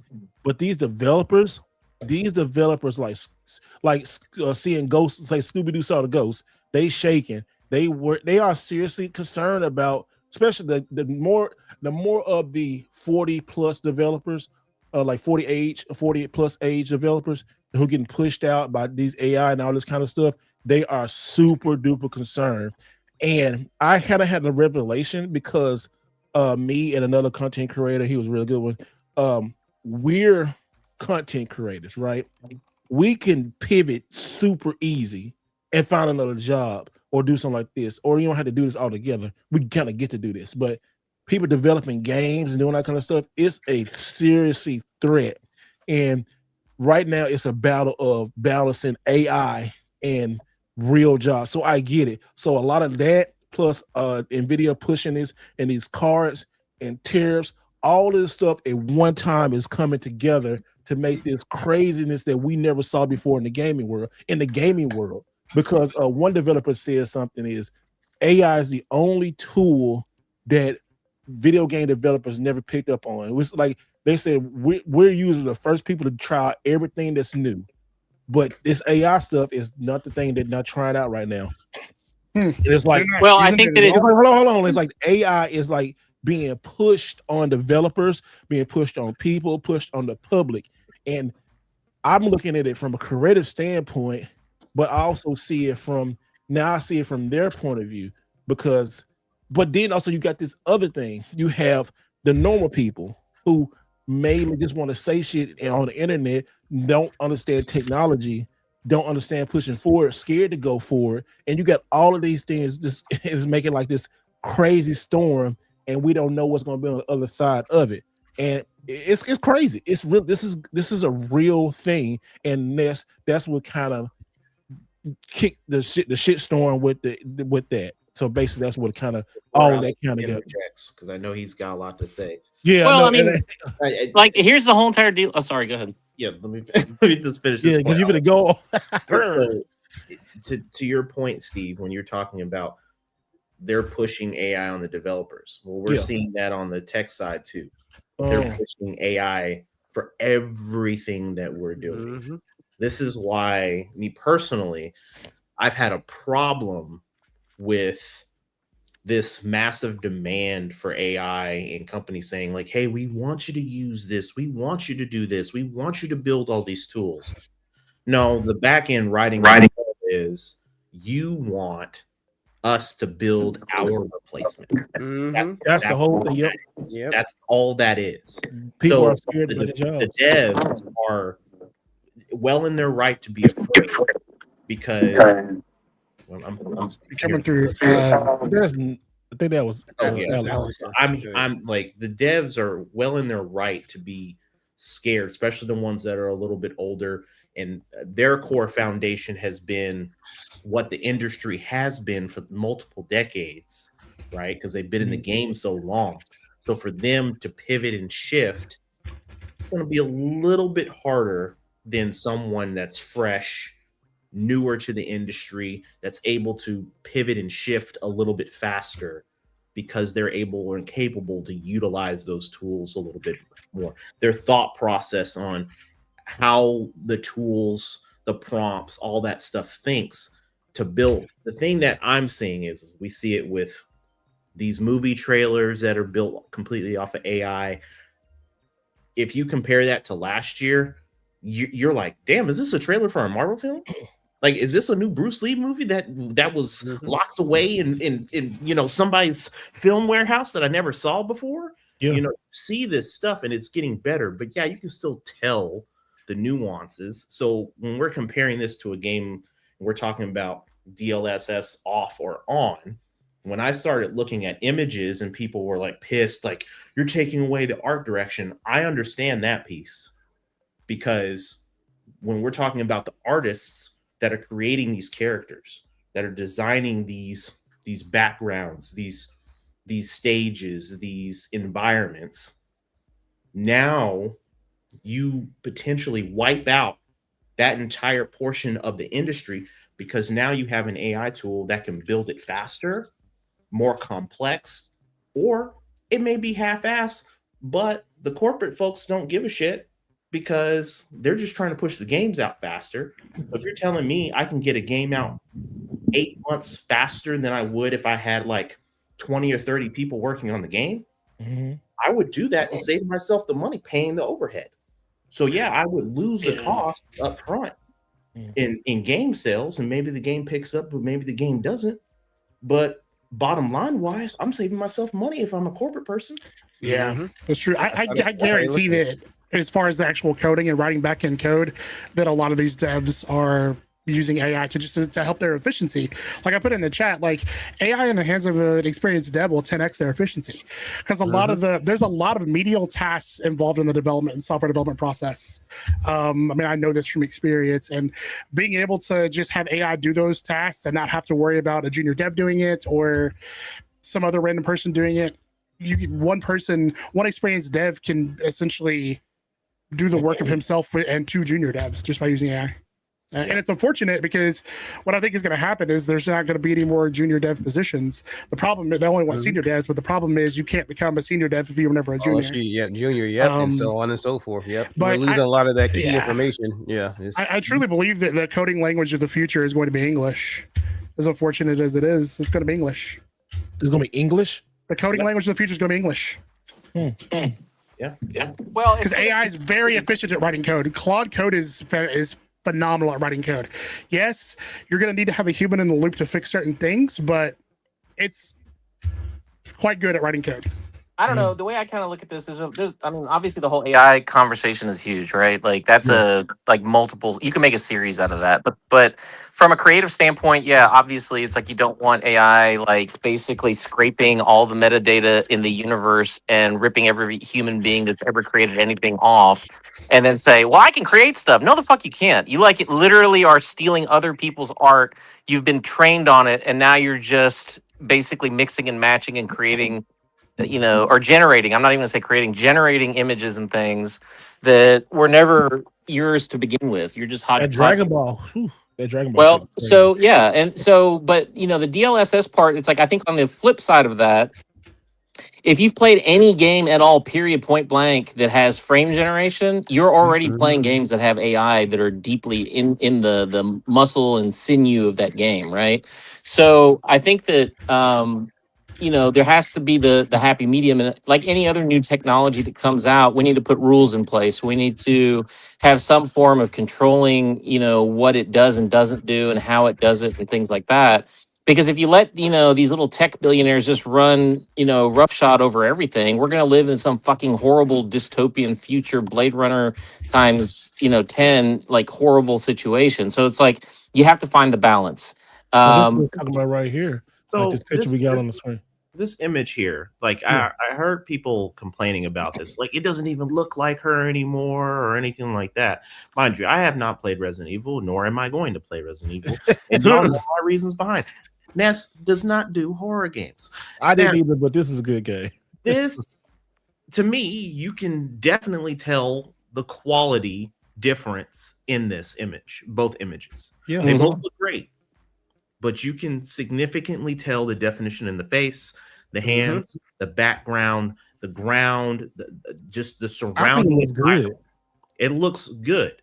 Now, where I think the issue is where people are upset about, and this is just my perspective, is the fact that this was not created by the people that originally did this. So now you have something going behind the base layer foundation of what this once was and saying, I'm just going to replace all this with something better.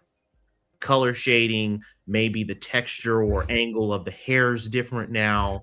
Maybe the design structure of the jacket is slightly different. Maybe we're adding an extra button, replacing the zipper.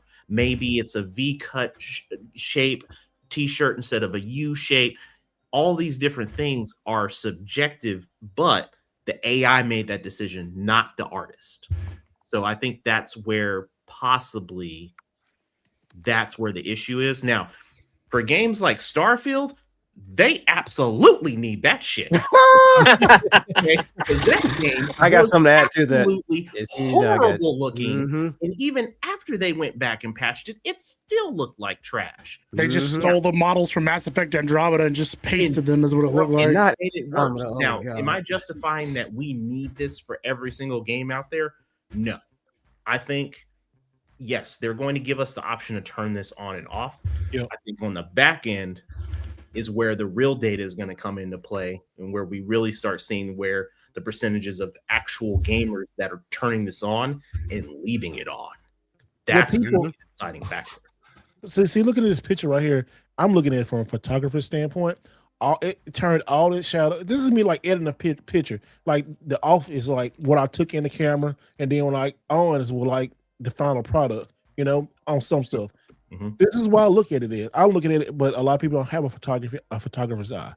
And look at the way in the background, like right here in the background. You see this person really, really clear instead of right here. What it's doing is turning all the shadows on, and it's enhancing a lot of stuff. Like it's enriching some of the colors right in her lips and her eyes and the hair. You seeing everything looks good. I mean, you could turn this on or off, but a lot of people just upset because they saying like is that is messing with the original's art style, the artist style of how it is. I mean, yeah, I get that, but also too, you have that's an interesting question. Say, what if the original artist applies AI to their own image? That's an interesting question. I really like that question. That's the conundrum, right? That's an interesting question. The real question is would we ever know if they did it? No, we wouldn't. Because remember that controversy talking about they was trying to say something about Expedition 33 use a lot of AI, some shit. For like one image on of a poster or something like that was an AI generated image. Yeah, somebody tried to say it was in the game. I said no, it wasn't in the game. They scrapped it. It just before it came out. I think AI is just. It's one of those talking points in another 5 years that we're not going to be talking about. Right now, we're going to continue talking about it. Yeah, we're going. Yeah, it's the world is about to change. I don't think people realize it. The world is about to change. In a big way. I mean, just imagine when cars first hit, or when locomotives first hit, or steam power first hit, like flight first hit. I mean, like this is the level of change we're talking about. I mean, I think that people don't really understand the gravity of it all. And I mean, it's like AI is a tool. If it's used as a tool, not a replacement, but used as a tool, it's phenomenal. And I mean, for example, like in the world of medicine, like I'm a doctor, so AI is coming into medicine for sure. But we have a lot more kind of pauses and breaks on it because, obviously we're dealing with people's lives. So you can't fuck some shit up and be like, oh, well, the AI screwed over. That's why you're dead. It doesn't work like that, right? So it's like, we take a much more kind of the reason why he no longer exists. Like it's fucked up. But I mean, that's why we take a much more kind of like slow roll with this stuff. But as it's implemented, it's like, okay, well, can I use this to double check like medications and dosages? And even though I have a pharmacist, well, the pharmacist is a human being, so from a tool standpoint, what we do is it's like, okay, well, the AI is analyzing the chart and it's looking at the medications and dosages. Then the pharmacist has to approve what the AI has done, and then it can be implemented, right? So I'll put the order in. AI is the in-between, making sure we don't do something like it's like, oh, there's an extra zero, or you put your decimal in the wrong place or whatever. And then all of a sudden, it kind of gets you into a situation where it's like, all right, yeah, that makes sense. So I think that there's definitely a place for it. You just can't rely on it. And I think that's the biggest problem that we're seeing is that people rely on the AI. They're like, oh, I'm just going to let AI handle all that. I'm like, bro, this is not WALL-E. You're not going to be sitting on your little hover bed drinking Slurpees. That's not how it's supposed to work. Yeah. Hey, hold on. Shout out. And y'all, Hip Hop Game, what's up, man? He said, y'all, we got to get him. He said he's going to come on the podcast one day. I think we're trying to get him in the next couple of weeks. But my dude, high energy, he been getting stuff right from 5 years ago. Y'all check out Hip Hop Gamer, man. This dude, man, thank you, man. Love you, brother. He met him at GDC. He always look at you watch the podcast, man. Thank you, brother. Share the podcast, Hip Hop. Share it out to your audience. Tell them come on out. We're gonna try to get Hip Hop Gamer on the panel because, dude, he got some knowledge. Seriously, he got some inside knowledge and stuff. He was at GDC, had a great time with it. Go check the video out about the Xbox and stuff. It does a lot of stuff, dude. Well, hey, you thought I had energy? He gonna bring the energy when he come on the podcast, so he gonna be on soon one day. But get back what y'all was saying, Zell. I'm sorry. No, you're good. And I agree with everything that Alex is saying 100%. The unfortunate part is companies don't think like this. Companies look at the companies look like they do this. It's tunnel vision. They're tunnel visioning on their profits. What they don't understand is that when you automate like everybody out of jobs, there's not going to be anybody around to buy your stuff. Yep. Yeah, but here's the other thing, though. I really feel like there's a certain democratization that's about to happen with AI because what happens is when you have local compute and then you have your own agent on your local compute, meaning that it's not connected, you're not paying a subscription, it's your own AI that you have trained over time with like your expertise and your knowledge. That's a whole other ball game right there. And what that's going to allow people to do is they're going to be able to create a one person show where they have maybe their own series of AI that works with them to allow them to implement certain ideas. Well, what happens is you'll start seeing people coalescing. It's like this is my 20 AI agents. These are your 20 AI agents. We're all working together. So we have a company where it's like 5 human beings and like 150 AI bots, and they're able to punch above their weight class, right? And so I think that what's ultimately going to happen, these big corporations are going to end up getting absolutely destroyed because you're going to have much smaller. And I mean, so all we have to do is ride the wave. If we can ride the wave, learn the technology as it comes out and matures, people get comfortable with being able to use AI locally, and stuff like that, and be able to be productive with it. Yeah. That's going to be a game changer. And I think that when it comes to gaming in specific, you're going to see, studios with maybe, 10, 15, 20 people making AAA equivalent games. So it's like this whole entire business model and the way that it's kind of, falling in on itself, that will accelerate with AI. So I know AI has some bad parts, but I ultimately think that it's going to break the back of corporations long term. That's a great thought process on it. I think somebody said AI ain't doing nothing on Alphabet. I think the LLM companies are going to be the ones that win because your local agents still have to talk to an LLM, and so they're gonna win. Except for OpenAI. OpenAI is hemorrhaging money because now so many other companies have entered the marketplace. Yeah. Well, fuck OpenAI, them bitch ass motherfuckers. Damn. Wow. Yeah. Wow. Here's my last. Nah, man, that's straight sober hate. This is my last take on this. It's like here's what I foresee, and I could be completely wrong, but this is what I foresee. Right now, we're talking about it as a guide, a tool to help us on day-to-day actions. Yeah. Right? Mm-hmm. That is going to significantly advance within the next, I don't know, year, 2 years, 3 years, max, right? And I think within the next decade, we are going to have a very different conversation. It's going to be on the legislative side of whether or not you have an AI doing a job of a human. So now you're going to have the protest of putting in laws in place to make sure that these companies are slating human-related jobs and they're getting paid for such. That is going to be the conversation. Mark my words, that is going to be the conversation. So I believe that. I think it's going to happen sooner than you think. I said it right here. It's going to happen sooner than you think. Yep. And then on top of that, right? Even let's just say that happens, because another big problem that we see it in the tech world as well is outsourcing, right? Why pay an American person a livable wage when you can take advantage of some poor person overseas for a much less wage to do a ton of work, and they do great work, and they're very, very underpaid for what they do. But to them, because the cost of living is so different, to them it's a good wage. Yeah, right? But once AI hits, those people. So AI is basically pennies on the dollar, so it's even cheaper than outsourcing. So it's like you're about to kill the entire overseas market of coders and everything else. Here's my I guess just saying on the whole AI stuff. With everything NVIDIA showed, I mean, from a technology standpoint. Oh shit. Wow. I see how I got set up. I mean, you know what? On my screen, Zelda is on the off side and Saturn's on the on side. So I mean, no cap. I'm just saying. Yeah. Details in the background, like because of the background. It's just messy. I think you just more of a mess. That's why. One is lighting, and for the lighting, one is blue and one is red. No, because like, see, look, I have a hack in the background set up like this. See, I don't Steve, you froze as hell, bro. You froze? You froze. You hella froze. Yep. Oh yeah. Not again. Hold on. It happened right at. Yeah, you look sick of this. Yeah, dial up internet. Shit. Yeah, that's this some bullshit here face is what you're starting right now. Somebody call AOL because my man's on dial up right now. No, I'm not on dial up no more. Steve Rightway at CompuServe.com. Yeah. Goodness gracious, what happened? That shit. Uh-oh, I'm not. Yo, my Cricket AI internet. Oh, good ventriloquism.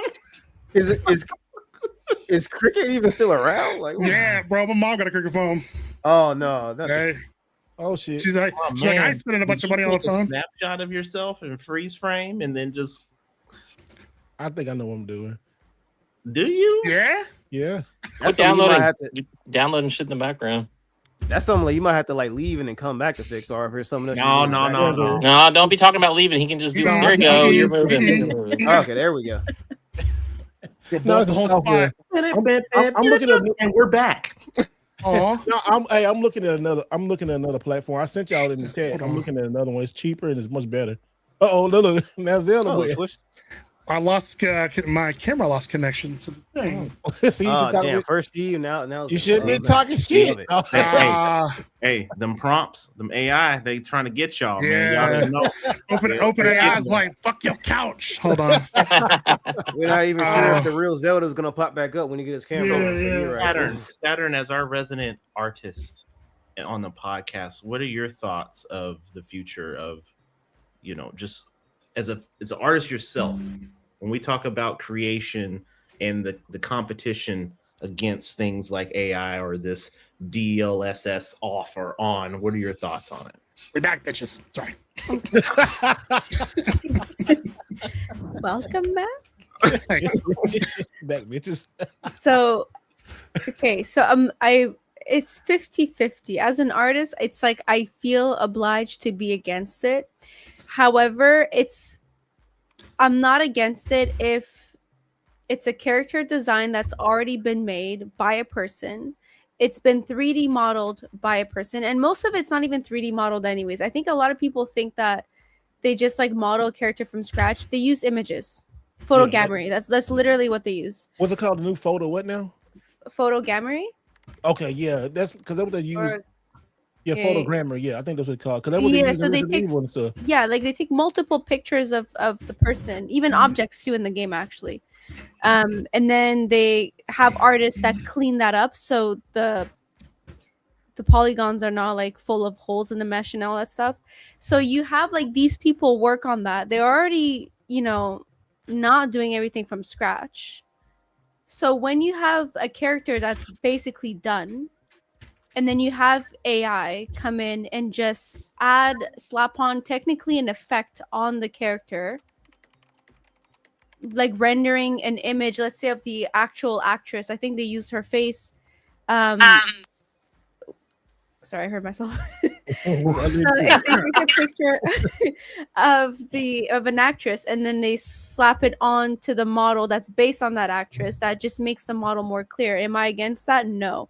Now, if they start using AI to fully create characters, that's going to be a bit weird because then a lot of people are losing their jobs and then the characters are going to start looking the same.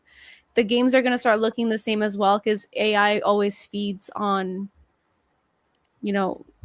information that's already out there. And if it's the same thing being repeated constantly, then there's no stylized work and then it's just going to be boring. So I like the stylized aspect of things, but certain games like this, I don't mind if they render it a bit more so the streets look more realistic or the characters look more realistic because it's already been done anyways. It's not like it's replacing anything for now. So once they replace, then I'll have an issue. So let me ask you this question as a follow-up, Saturn. So you hit on some very key points here. You're 50-50. You feel that AI just at the tail end of the project is okay to polish up things and make it look good for presentation. Thanks. Yeah, like that. Like this, right? So you said that we're using, or devs, artists, etc., are already utilizing multiple images, or their base foundation has something to work with, and then they just build off of that. Right now, AI is working off of what it's being fed, and it produces based off of what we're telling it we want it to do. right? It will get to a point very soon, I might add, that it will be able to do a lot more in terms of it will be able to do this from the ground up. It would be able to create a character that would look visually just as good as what we see on the right.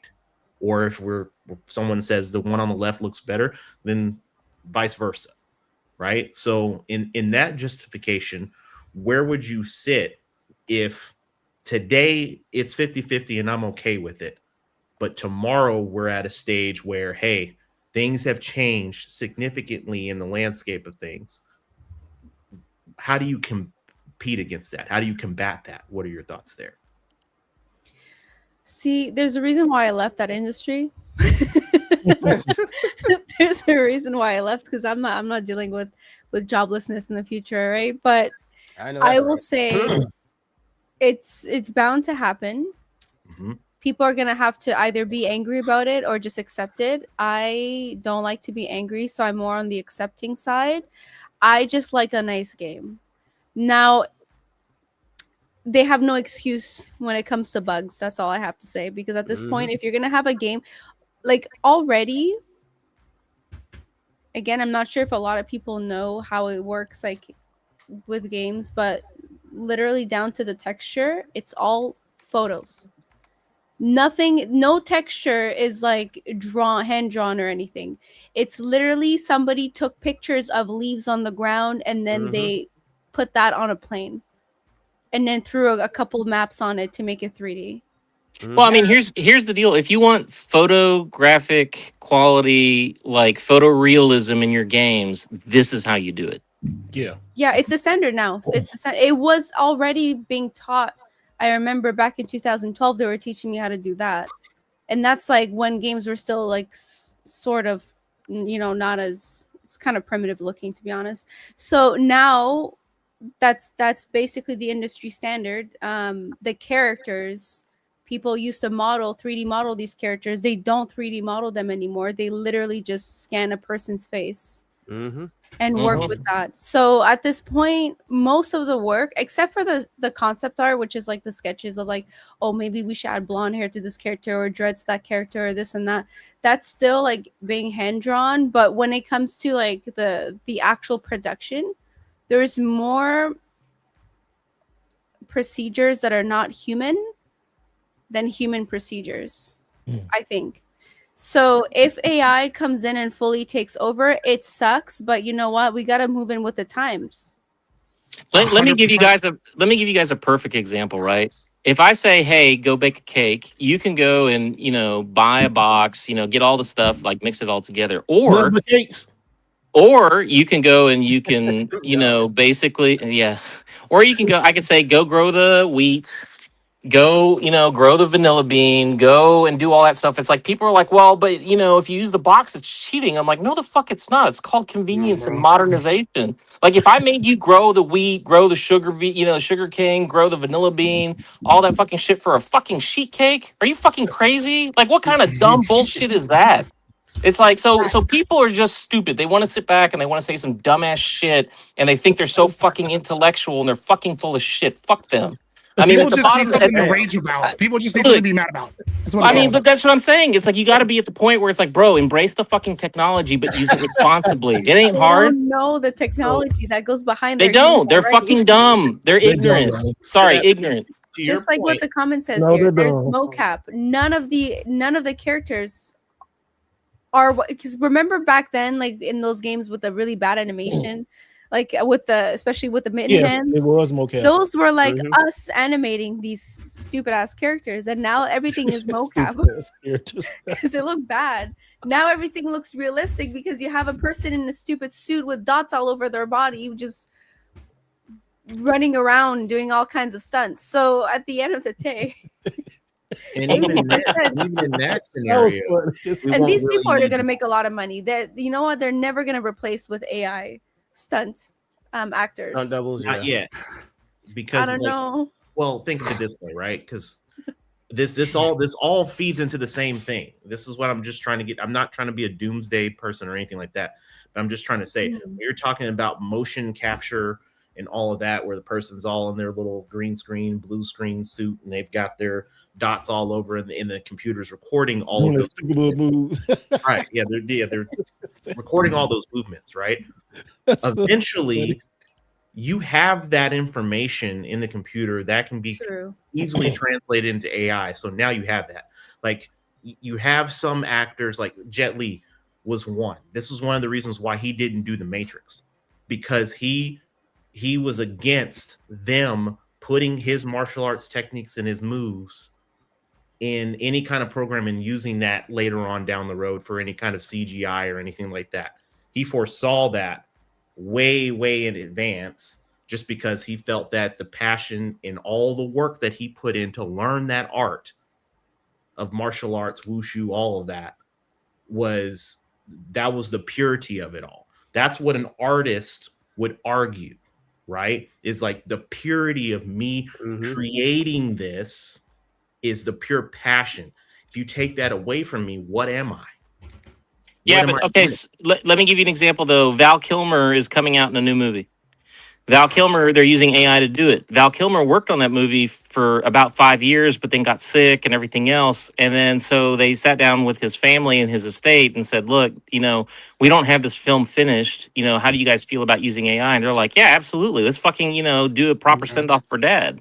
So I think that it's a very case-by-case basis. I think that if you try to do overarching, generalizations about, either the good or the bad, it misses all the nuance in between. And I think that it really comes down to having some kind of, like, I don't want to call it a moral compass, because it's not really a morality issue per se, but some way of saying, hey, look, it's like, we're going to do certain things, based off of the circumstances that are at hand. And I think that, trying to do a big blanket across either positive or negative is going to end up, missing certain use cases. And you hit right on it, Alex, right there, because I was just about to get to that point, right? We have a negative side of it. We have a positive side of it. Where I'm trying to land everyone in the plane is right smack dab in the middle of, how do you justify the action based off of the corporation that's in control or has the money to move things in whatever direction that they foresee, right? There's no rules and regulations. There's no guidelines in place today, right now, which is the major problem, which is why we see all these AI apps. Oh, put your filter on and do this. And people are like, oh, look at me. I'm on a horse. I'm in space and I'm all this. I'm like, you don't realize you've freely given someone access to what you do or what you're capable of doing here. Yep. They take those ideas and apply them everywhere, right? Not saying if you want to do that, cool, do that. But at the end of the day, I think where we're coming back with this whole segment is to your point, to Zelda's point, to Saturn's point, is if we're going to put AI, or if we're going to evolve AI into a way to where it could build its own video game, and people are complaining right now about just basically the best looking ray tracing we've ever seen. If you really want to call it that, if that's really what we're talking about here, the best looking ray tracing we've seen to date, right? Then what are we truly arguing about? Because if it's it's always the loudest folks that are always going to be the ones that cause the headline, the YouTube video, all of that. But at the end of the day, we just had Saturn talk. It looks good to me, and we just saw Steve say, "Hey, look, from a photography standpoint, this is exactly what I would do to clean up the picture if I took this shot." Yeah. Right. So I think overall, now that y'all have caught me up to this, I like DLSS 5 on what it looks like. If you didn't tell me anything, if I didn't know anything about this, if I came back on vacation and y'all were just to blind test me right now, Ness, which picture would you pick? I'm picking DLSS 5. And then you would tell me on the back end, hey, I did this. You mean on or off? It's because they're both 5. I'm picking on. On. So if I didn't know any of this prior, I would have picked on, because visually I see the difference. It's crisper, it's sharper. There's some shading differences, but you can tell the quality and the definition. This is the thing that I've always asked for in a game, is like I want that in-depth quality when I'm playing. I want to see that extra texture. You tell me all this stuff that this console or this PC can do. I never see it in the game. Now I see it with this. Mm-hmm. So that's kind of the perspective that I'm taking here. But I digress. No, I'm agreeing with you, but it's also a case by case basis. Great technology, bad timing. I think it is right now because just with everything's going on, I think if they just slowly roll it, well, like I said, it's bad timing. It's hard, just it's so fast. Yeah, it just came out. It's going so fast, and also too, a lot of these people can't get these cards. I mean, would this run on like a 40? Would this run on a 300 series? I got a 3080. They probably won't run on mine. I mean, like you gonna download the update and your PC go, what the fuck is this? Like, but I go back when I say like people who are broke about it. It's the people who are like constantly online complaining about shit they just want to be a part of the conversation, but they don't know nothing about it. You know, they just want to complain and bitch about it, but they're never going to buy it. I mean, they bitched about key cards. They bitched about $70 games. They bitched about this. Bitch. Please, and it's these same peoples in these same channels like trying to, and I hate that. I hate the channels that do this same stuff because they know they don't believe it. They just do it to get money off of people. And people are so silly, they'll fall right into it. Like the key card, I know people's going to say something about it, but I stand on my ground about it. I mean, I really do feel that way. But I pause the comments on that video because some people just getting ridiculous. Like it stopped and then went like from 20,000, then went to 30,000. That's almost like on a short because of key cards. But I told people, but I made it tongue in cheek. But a lot of people, I never seen so many emotional male gamers. Like I really haven't before. Like these dudes are straight up bitches. Like seriously, like if somebody who likes a key card and it makes you upset and it makes you so upset that you had to go, I'm gonna call you this, I'm gonna call you that, haha. So ridiculous. I got him. So ridiculous. It's one thing to disagree and voice your opinion, but do it in a respectful way. Yeah, there's no reason to call someone names. Yeah. Yeah. But that's a problem, though. People don't have impulse control. People don't know how to act right. I mean, the funny thing is the number of road rage incidents has been increasing. The number of, everybody's so upset these days, man. Why are so many? That's the real thing. Why are so many people upset now? And this is really one of the key factors because we don't supposed to know all this information and shit. We don't supposed to have this much information. Mm-hmm. We don't supposed to have all these like instantly know what somebody's thinking. Like when I was growing up, I like what they talk about. Like you had to get somebody's diary to know what somebody's talking about. Some shit, you know. Well, yeah, that and there's no consequences. It goes back to the social experiment, right? There's no consequences. You can talk a bunch of shit and there's no risk to you. Anonymity on the internet is one of the key leading factors why people say and do the shit that they do on the internet.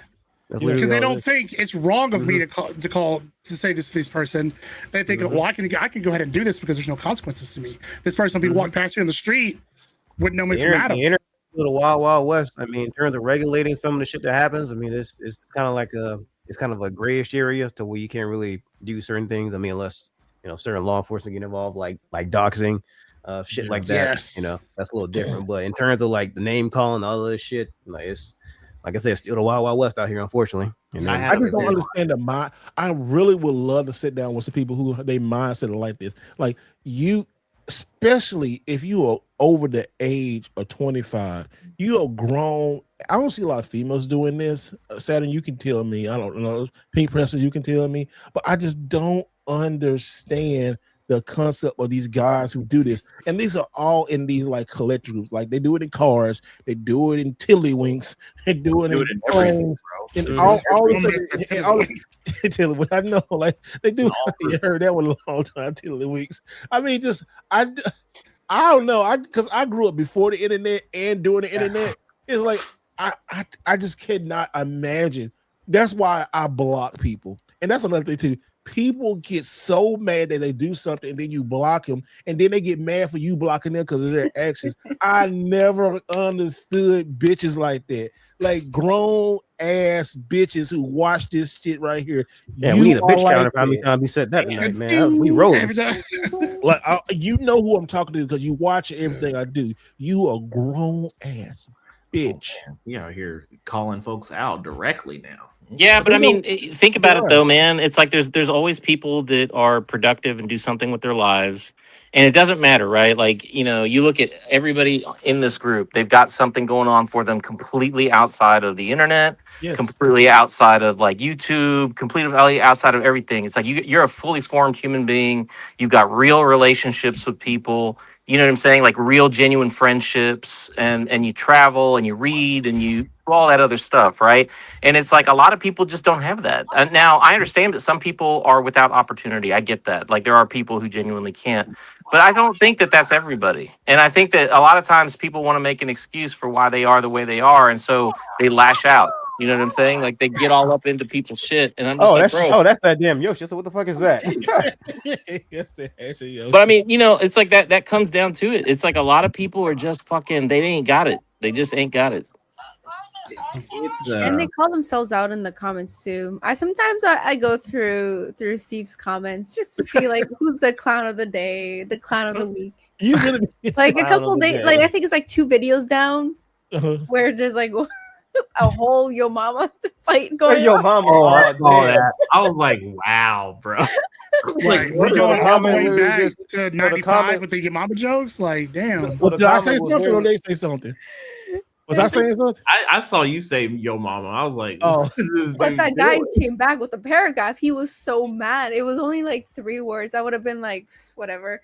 I said, I'm not reading all that. I said something. I'm not reading all this. I don't. When they started doing all this long, at one point I scanned the comment, and then like I said, I'm not reading all that. It's just so funny how it is. That's why I made the video with it. That's why I made the video last time. Like they really are upset about. It's only certain people, but and then I like, hey, don't you know that you actually helping me make money on this video? I ain't never made $20 on the damn on a short. I like, damn. But see, I could make rage baiting videos like that, but that's not me. Only reason I made that because y'all know me. I truly like key cards. I truly don't mind. Y'all know me. If I like something, I'm gonna stand on it. You just not really gonna change my mind on shit, you know? I know, right? It's not. That's how I'm not afraid. Like if somebody don't like it, I don't give a somebody say something, man. When you like something, you like something. Oh, yeah, I'm not gonna change it. That's just how I feel. I don't let as being a creator, my opinion on this. I think it does matter. People want to hear my opinion. I'm not gonna sway my opinion because of a company or something like that. Like all the shit that I told about Xbox, I know somebody saw some of this shit. But they still invited my black ass to the thing. They didn't have to let me in there. That's that level of integrity, man. You don't have. They didn't have to let me in the Xbox thing. So the thing they didn't have to because I was on their neck about stuff. I was asking you just in the private group. I was like, does this, dissuade you from your past comments from Xbox? Yeah, I think me and Ness was talking. I was like, my man was over here Xbox heavy in the comments. He's like, he was over there with Phil Spencer, the new CEOs, presidents, and I'm like, hold up, bro, you've been PlayStation for life over here. Like, what's going on? and then we were specifically like, don't fall for Jedi mind tricks. You can be friendly and cordial with them. These are not your droids. But at the end of the day, remember they are there for an image. Image readers. Don't make sense. I was like, this is not the console you're looking for. Hey, but today I get out it and I take it too because but I always say I will give somebody a chance, and the people who I talk to like one-on-one, I'm big about face value, one-on-one talking to people. Talk to him, talk to Phil about that. I talk to Phil about some stuff off Reddit, I can't say, but talk to him about stuff. Talk to the developers, Xbox developers, and talk and seeing and they reading their body language, looking like no, they fucked up, knowing they really do want this to work out, but they have to find their own lane. Mm-hmm. And I you know what? Give them a motherfucker a chance. I'm gonna give them a chance. I mean, if they fuck up, I'm gonna be right. You know what though? This actually, I want to know real quick. behind that. Is the rest of Microsoft on board with that?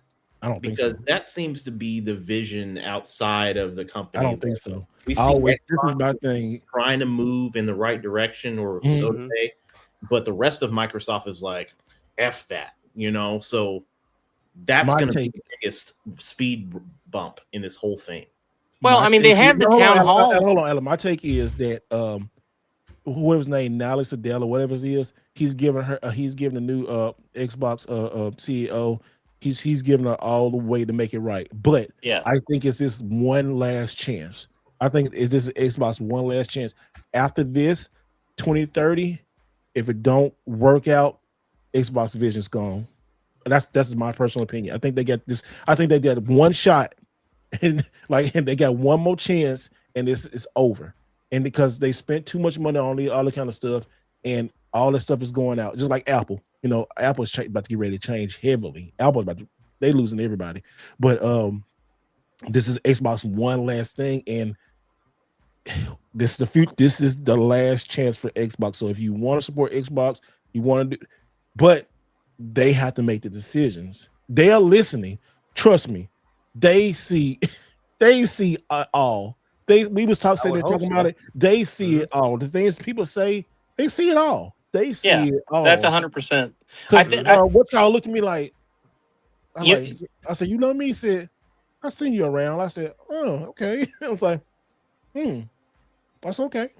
But what are you about to say, Alex? Well, I was just gonna say it's like that they have always really paid attention to what the gamers have had to say. And I think that the message was pretty loud and clear. It's like, I think that from the Xbox faithful, it's always been kind of like, bro, it's like, you need to be what we want you to be for the hardcore.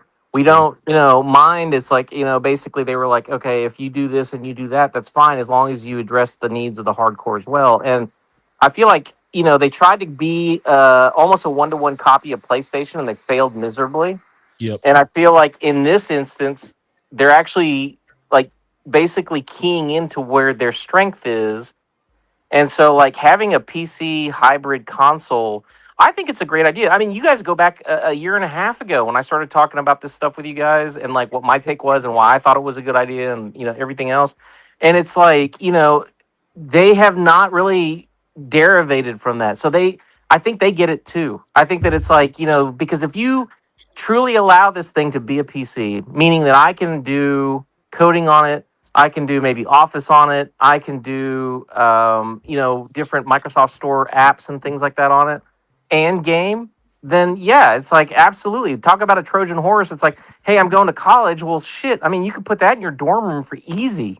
You know what I'm saying? It's like, you don't necessarily have to have, you might have a laptop too or something, but it's like, you could get away with a lot more stuff. And it's like, I don't know. I think that it's a good move on Microsoft's part to be different than trying to copy PlayStation. And this is playing to their strengths. So, let me ask this real quick. Somebody said, can you do more thrifting videos? Actually, I got 2 next week. I actually went to a Goodwill and a couple of retro game stores that are going to be pretty good. And they saw what I got. But if you've been following my Instagram, it's good. I took a couple of days. Let me go do something. And it was good. I was like, oh, shit. I found some good stuff. So those videos coming out next week. But, those videos coming out next week. So, I will be doing that. I think everybody, this is I guess 25, 26 in my whole, 35 year of gaming. This has been like a great shift. This has been like the most significant shift because so many things happening. I never thought I saw Xbox being like in 3rd place like that. I never thought Nintendo would get back in 1st place.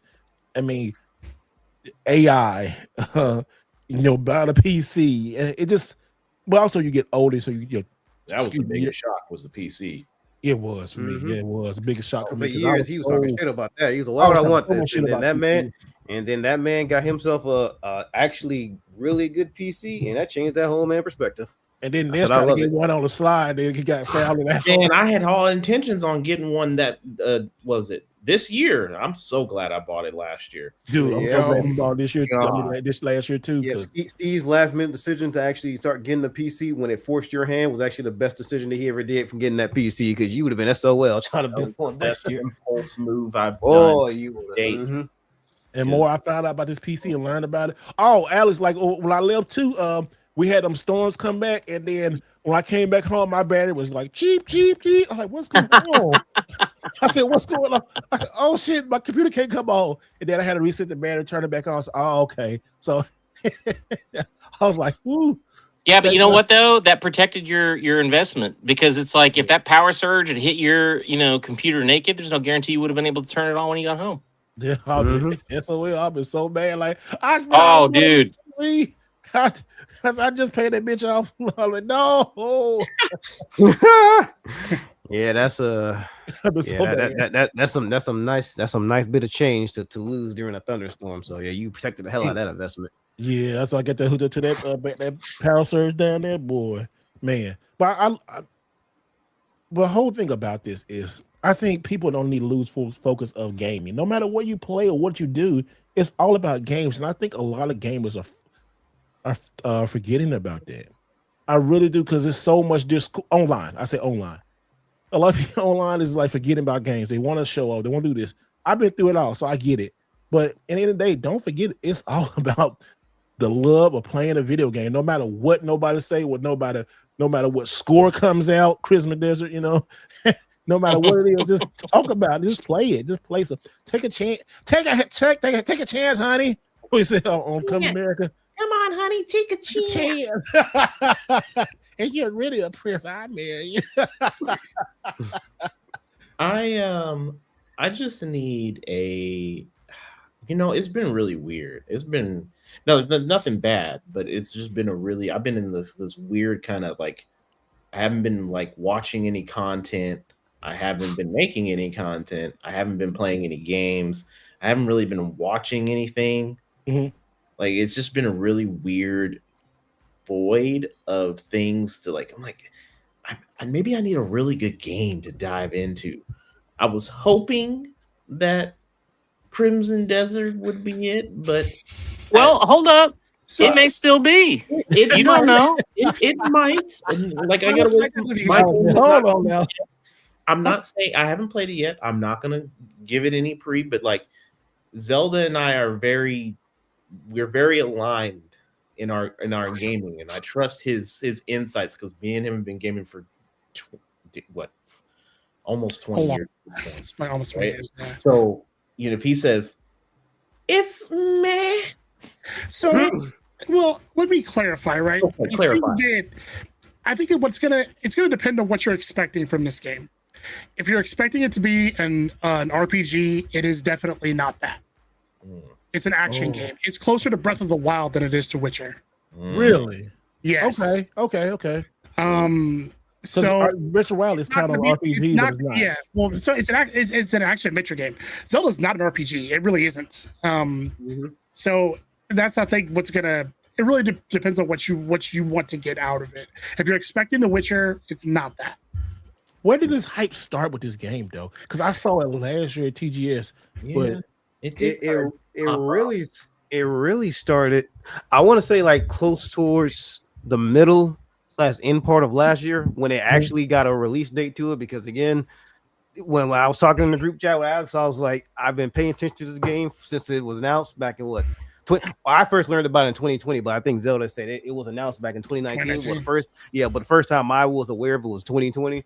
So now that we actually had this fictitious game that nobody knew was, real, because again, everything they were showing for the better half of 5, 6, going on 7 years, it just showed like it was too good to be true. That's what was the mindset that was going to back my mind. But now that we actually a real release date, so this game's actually real, it's not getting canceled. I think it was like towards the middle of last year. So when, now we got start release date March, just March 19th, I think, was the official release date. And then when people started showing more of the trailers, that's when it was like, this game's coming out soon. Now let me tap in and see what's going on with it. And then that's when people was like, people are making a lot of blanketed statements about it being like the next Witcher, the next Breath of the Wild, stuff like that, just because of how the open world is. When people started making those comparisons, that's when it got blown out of proportion to what it is now, with the conversation being it's going to be one of the, and then it got to the point now where we're talking about in this podcast to where people were saying this game and better be either the next Breath of the Wild, the next Witcher 3, the next GTA 6, just in terms of the hype that was built up over the past 6 going on 7 years it was announced. That's the crux of how it all started. Well, and the fact that it was a single player version of that too, Black Desert. Desert. Yeah. Initially, it started off as expansion It started off as an MMO, and you can kind of tell from some of the quests. Yeah, and that was my word about it. That was my word about it. But like I said, I'm gonna play it first before I can like put those fears to bed. But yeah, that's.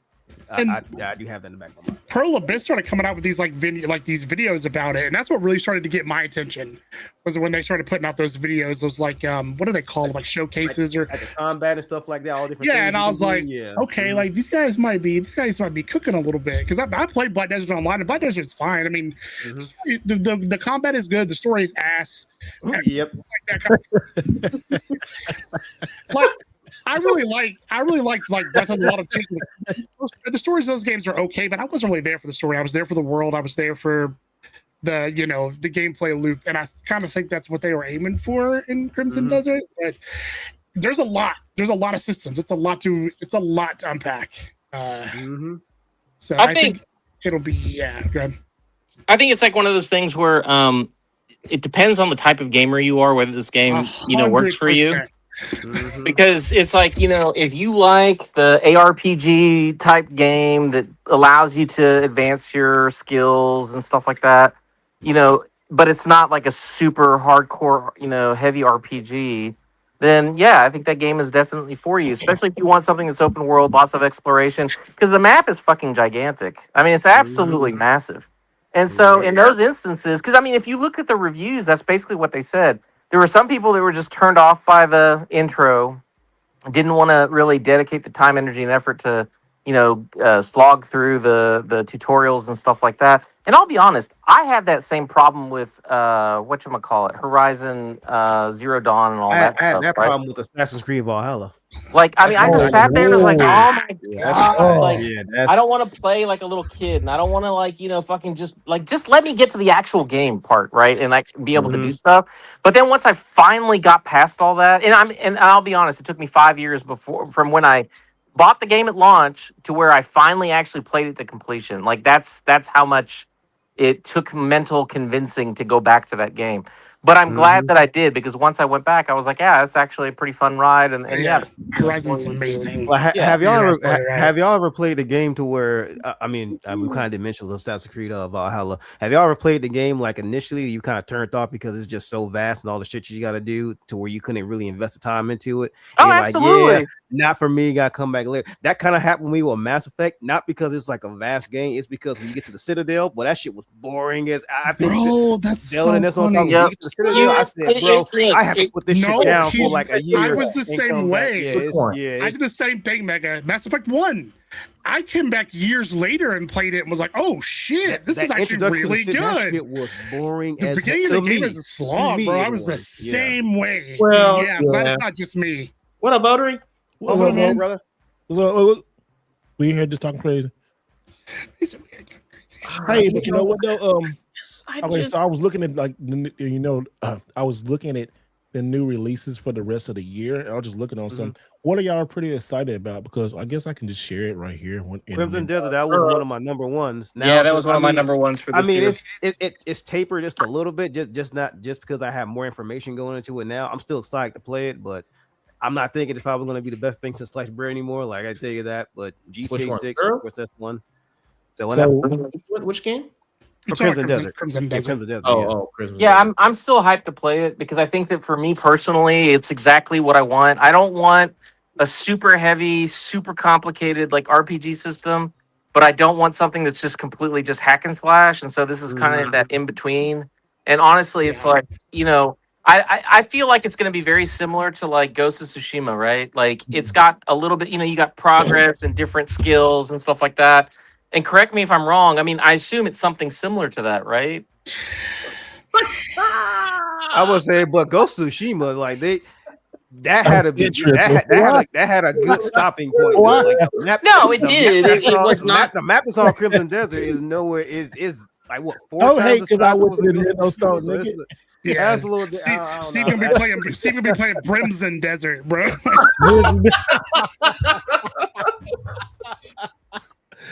Brisbane Desert. I'm at the Pretendo store, all right? Brimson. Oh, bro. You got that Crimson Desert. You got that what blood? I'm sorry. You got that Brimson Desert. He probably talking because I got Nintendo head on.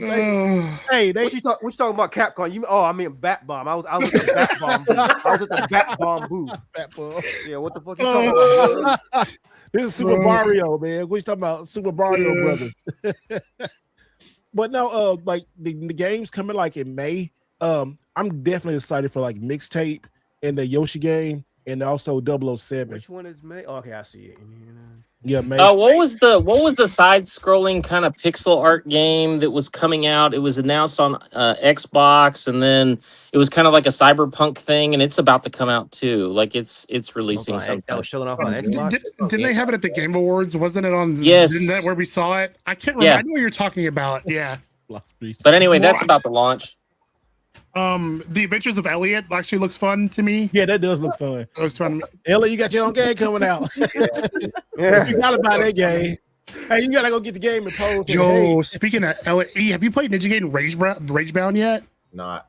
Dude, yeah, you gotta play that shit. Yeah, bro. Don't play it on Switch though. Don't play it on Switch. That's why I've been playing it on my Switch too. Did you run into? There's some videos I gotta show you. I ran into five game breaking bugs to the point where I was like, bro, come on now. I was at a 9. That shit took it down to like a 7, bro. I said, nah, this can't. I'll share them. Ragebound? It's wild. Ninja Gaiden Ragebound. Ragebound. Man, I was thoroughly impressed with it. It's a fantastic game. It's just if it wasn't for those 4 bugs, that would have been a 9 for me. But now it's like a 7.5. Did they patch them? Honestly, I don't know, because when it happened to me, I thought, all right, maybe this is just a Nick thing to where I run into all these damn bugs. I mean, of course, that happened to be the curse of my life. You can tell my close friends and shit. But when I looked on the Reddit, apparently it was a bug when it was still in beta, and it still was never fixed. Look, what game coming out November? Bro, people know the score. People know the score, bro. Hey, every other game studio is everybody putting their PTO in from every game studio in November. The fact that Wolverine comes out September? Yeah, they didn't even try to shoot for October. They said, "Fuck that." Hey, you know what? It would be Nintendo would come out like a new Mario game in November, knowing them. Listen, a new 3D Mario. Hey, bruh. Listen, I mean, Nintendo. You know what? I'm gonna say this right there. If a new Nintendo, a new 3D Mario game come out, I ain't gonna say they will come out in November, but it'll probably come out the week of GTA, or probably come out the first week of December. Nintendo don't care. But at the same time, they still self-sabotaging themselves, man. Because granted, Mario can pull numbers like that, but at the same time, you don't want to have the adverse effect to where you want the most amount of eyes on your product. So I would not be putting out no damn Mario, even if it's a new mainline Mario game. Hell no, that's still suicide in my opinion. I would not do that. Games next month. I got 2. Sorry. Man, that bro fell off. Where did he go? No, that song was a bop, though. Yeah. What games? My bad. Go ahead, bro. Oh, okay. Pragmata. Oh yeah, that is coming out next month. Yep. Damn it. Yep. Why do I not? No, I don't even care about that game a little bit. Yo, that demo was so good. That demo was just like it scratches that kind of like puzzle game itch that I have. Yeah. No, it's not because of that. I'm like, that a lot of good stuff Soros. I'm gonna check that out. Yes. That game looks really interesting to me as well. Yeah, that comes out the 30th. The 007 First Light, that comes out May, right? I think I'm skipping that, fellas. I think I'm skipping that. Really? Which game? 007 First Light. Yeah, I'm skipping that too. I think I'm skipping. Yeah, I've got the pre-orders in. I'm kind of like, I'm excited about it, but the more I've seen it, the more I kept thinking about. That. That's kind of like Hitman almost. Oh yeah. No, I wanted the collector's edition. He said he'd be in Georgia this weekend. If he be in Atlanta, y'all should hook up. Okay, I mean, as long as it's not a Saturday, shit, motherfucker got to work on Saturday. So. Damn. Yep, Friday and Saturday. It's gonna be a Saturday. Oh, it is. Oh, damn. Well, man, something Sunday. We'll see. I mean, it's like a good game. So I like Marvel Token. I'm waiting for that one. Metal Gear Solid Collection 2. I'm not really, but I'll get it. I mean, it's Metal Gear 2. Oh, Augusta. I would buy it. And then the new Halloween game come out September, Phantom Blade Zero and Wolverine. I really hope they do a collector's edition for Wolverine. They got to. If they did one for Spider-Man, well, then Spider. Never mind. They did one for Spider-Man. Did They did two for Spider-Man, for Spider-Man 1 and 2. I got both of them joints. The Spider-Man 1 was real nice. Spider-Man 2 was cool too. As long as you don't drop that hoe, you go. Yeah, you can't be dropping what 9 inches of venom. How much? Drop it all in the 19 inches. I'm sorry. What? It's gonna be in Augusta. You can't be dropping 19 inches of venom on the floor, man. No. Yeah, put that on the table. Man, menopause. I don't care. But I think the next mainline big game is Wolverine and GTA. Maybe Pragmata. I don't think Pragmata is gonna be doing that well. But also, we ain't got a date. I think we'll find a date for Summer Game Fest. We're gonna find a lot more dates out, especially I think about a new Onimusha game. Now I cannot wait. That's hell yes. That something tells me they're probably gonna push that out to next year. The only reason I say next year because look at how many games Capcom got already. They got the Resident Evil. They got they got Pragmata coming out. That new Monster Hunter game. I actually did buy that Saturn. So yeah, shout out to you for putting me on that Monster Hunter Stories 3. So fun. That I think I'm missing like one more game. Either way, they got like 3 or 4 games come out this year, so their slate is already packed. So I think they might be saving that for next year. But also too, they got another one of the Resident Evil remakes are coming out next year, and I think it's gonna be Code Veronica. Ooh, you know what? I need to get on this Resident Evil 9 thing, man. The more people I hear people talk about it, I'm like, bro, dude, it's good. It's so good. Did you finish 9 yet? You beat it, Saturn. Earth to Saturn. Sorry, I was reading a comment. Welcome to the podcast. Oh yeah. And did you beat Resident Evil 9 yet? No, I stopped playing because Procopia. Oh, okay. That's fair. That's fair. You said that I have like 3 hours left or 4 hours left in the game, so I'm still at the same spot. Shoot, hey, Raccoon City, yes. I think I'm in Raccoon City in front of the gate, and I'm missing one last piece to open the gate. You got about 2.5 hours left. GameStop. I think they are not selling this no more on GameStop. I can't find a physical copy of it anywhere. I found one that I bought for my wife, and that was it. I found one in Target today. No, not today. Yesterday. Part of me wanted to buy this to resell it, but I was like, nah, I feel lazy. I don't feel like doing that. Man, I tell you, this game right here making people change their mind by key cards. Like I said, I never had a problem with key cards, and what you call it, Destiny Switch probably think about it too. But I mean, key cards are not that bad. I like it. I'm glad I got a physical copy of the game, but I didn't expect this game to be crazy like this. My wife has been on it, but she's been on that game. Like when they showed it last year, I thought that was gonna be one of those. Oh, it's a Pokemon name brand game. Of course, this is gonna be a cash grab, and people just gonna apply it. No, it's actually dead ass fun, and the fact I know. I see the that. gift section open, so like they're gonna keep dropping codes.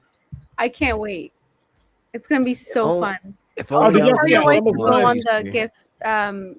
Go get her gift. She should be getting a day 1 gift for free. Oh, they talking Zelda's wife? Yeah. Oh, yeah, like with Pokemon that you can get those gifts, and then I think there's a day 1 without a code. You just go on it, connect to the internet, and you get some. Can't remember what it was. Oh, did y'all see Amazon carpet? I think it's a carpet. Some shit. So like what's that. I said, did y'all see Amazon raise the price $10 on this game? I saw. Wait, what now? On which game? Okay, so this game was I think 69 before. It was 69. And 69, and then they raised it to 79. I got it at $69, but then a $69 price. But then when they were selling out, Amazon said, "Well, shit, let's raise the price $10 more," and they did. What game is that? Pokemon. They've done that before. Hell, they did that with Resident Evil Requiem. In case you didn't notice, it was like $5, but they did that. Yeah, with the the one. It was the cover that had the front of the Raccoon City Police Department on it. That one, because initially that was like $69. They raised that bitch like $74.99, and I was probably people didn't say anything about that. God damn.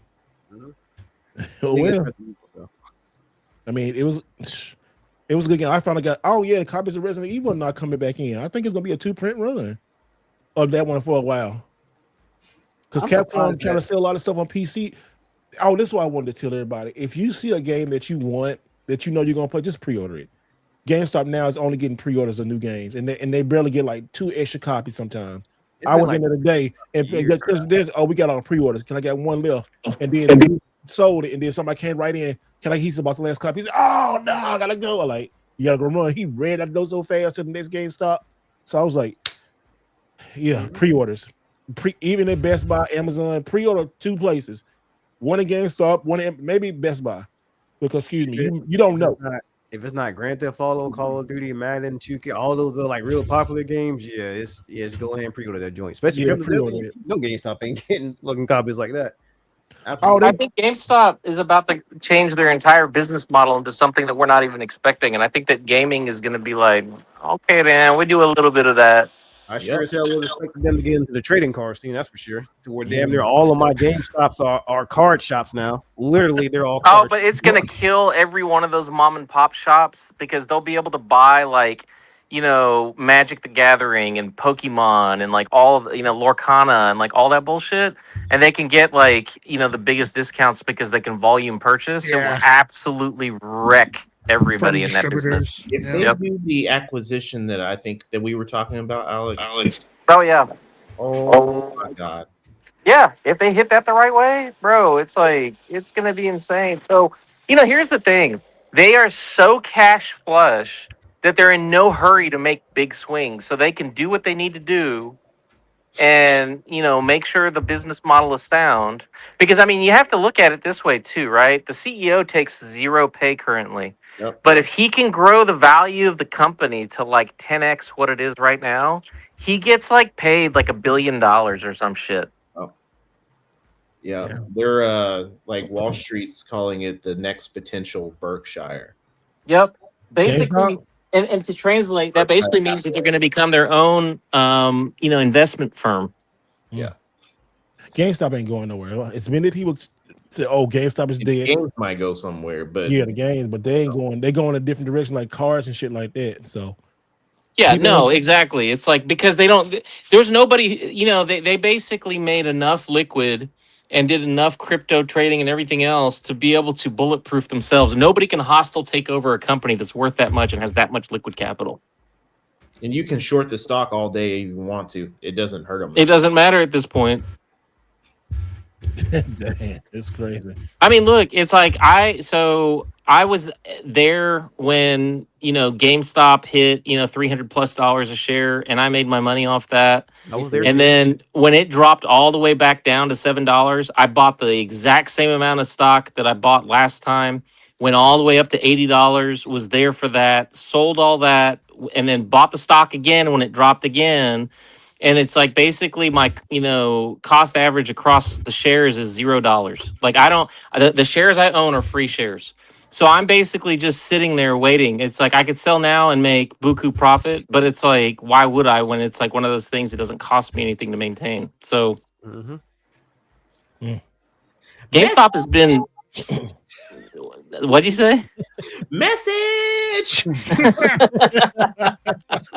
Message.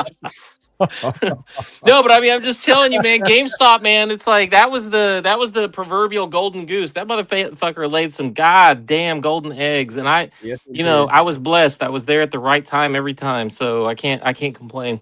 That was my first foray into the stock market. A quick notification: this is not financial advice for you to buy, hold, or sell any form of company that we discuss on this podcast. Facts. Thank you. As you were. Yeah, basically this is just personal experience, and I actually discourage people from investing. If you don't know what the fuck you're doing, stay out of the goddamn stock market. That's why I don't do it. I would always recommend if you don't know about investing, gotcha, bitch. You want to learn, you hire a financial advisor. No, but I mean, I'm not saying don't learn. Go learn, then invest. Don't just be like, oh, I heard these guys on this podcast say to go buy GameStop, guys. Whoa, wow, I bought some stock. Oh my God, I'm poor. The Haku girl said I should buy meme coin. I'm going to go do that. God, we ain't even going to talk about that shit. Oh. Damn, that bitch made $25 million and said, I'm out. Yeah. And it said, okay, guys, I'm going to go to bed. Like, bitch, what? It just proved that people are so stupid these days. People I've been a part of those. It's easy to fool people sometimes. Like I couldn't do that. I just couldn't do it. Like it just hurt. It'll hurt my conscience. I just couldn't just trick people like that. Some people say fuck the conscience. We'll do it. Yeah, no. Get the money. So Steve, are we not going to tell them about the right coin? The right coin. Yeah, here it is, right here. Here it is, right here. Look. Does it come in plants? Did you know the planet is spinning? Yeah. Got wheels are spinning, nigga. It's spinning. The wheels are spinning. That plant from Super Mario Brothers. They made a life version of it. Like version it talks. Yeah, you press a button. Yeah. So every hour it goes off, but like it goes off. It goes off every hour. I didn't know that. Yeah, like and then what's the moon doing? And it just say you can push it. It just say different. It'll say stuff during the day like skitty shit. I'm like, oh, what? And then my ass paired it with the goddamn Yoshi. So the breaking the Yoshi. I know. That's pretty cool. I know there's a modder out there somewhere right now that's rearranging that voice box so it can say some obscene shit to people. I just know there is. It probably is. Down, I don't know. It's a nice thing. I like when Nintendo bring out like little collectibles like that and stuff. That's pretty cool to me. To me, it's really cool as well. Because when it came out, it's cheap. It's like $35. I'm like, okay, that's not bad for that, you know. And then Mario Wonder about to come out again, so it just that mouse for hire, mouse PI for hire. I've been looking very forward for that. I can't wait for that game because I hope they give me a code so I can review that game. But I still would buy if they don't. But man, that game is gonna be fun. That game is gonna be really fun. I got so many games I gotta play now. And that's why I guess tomorrow I'm gonna start just playing these games and reviewing them. I got 3 or 4 games to review. Ooh. Anyway, but yeah, that's a good thing to have.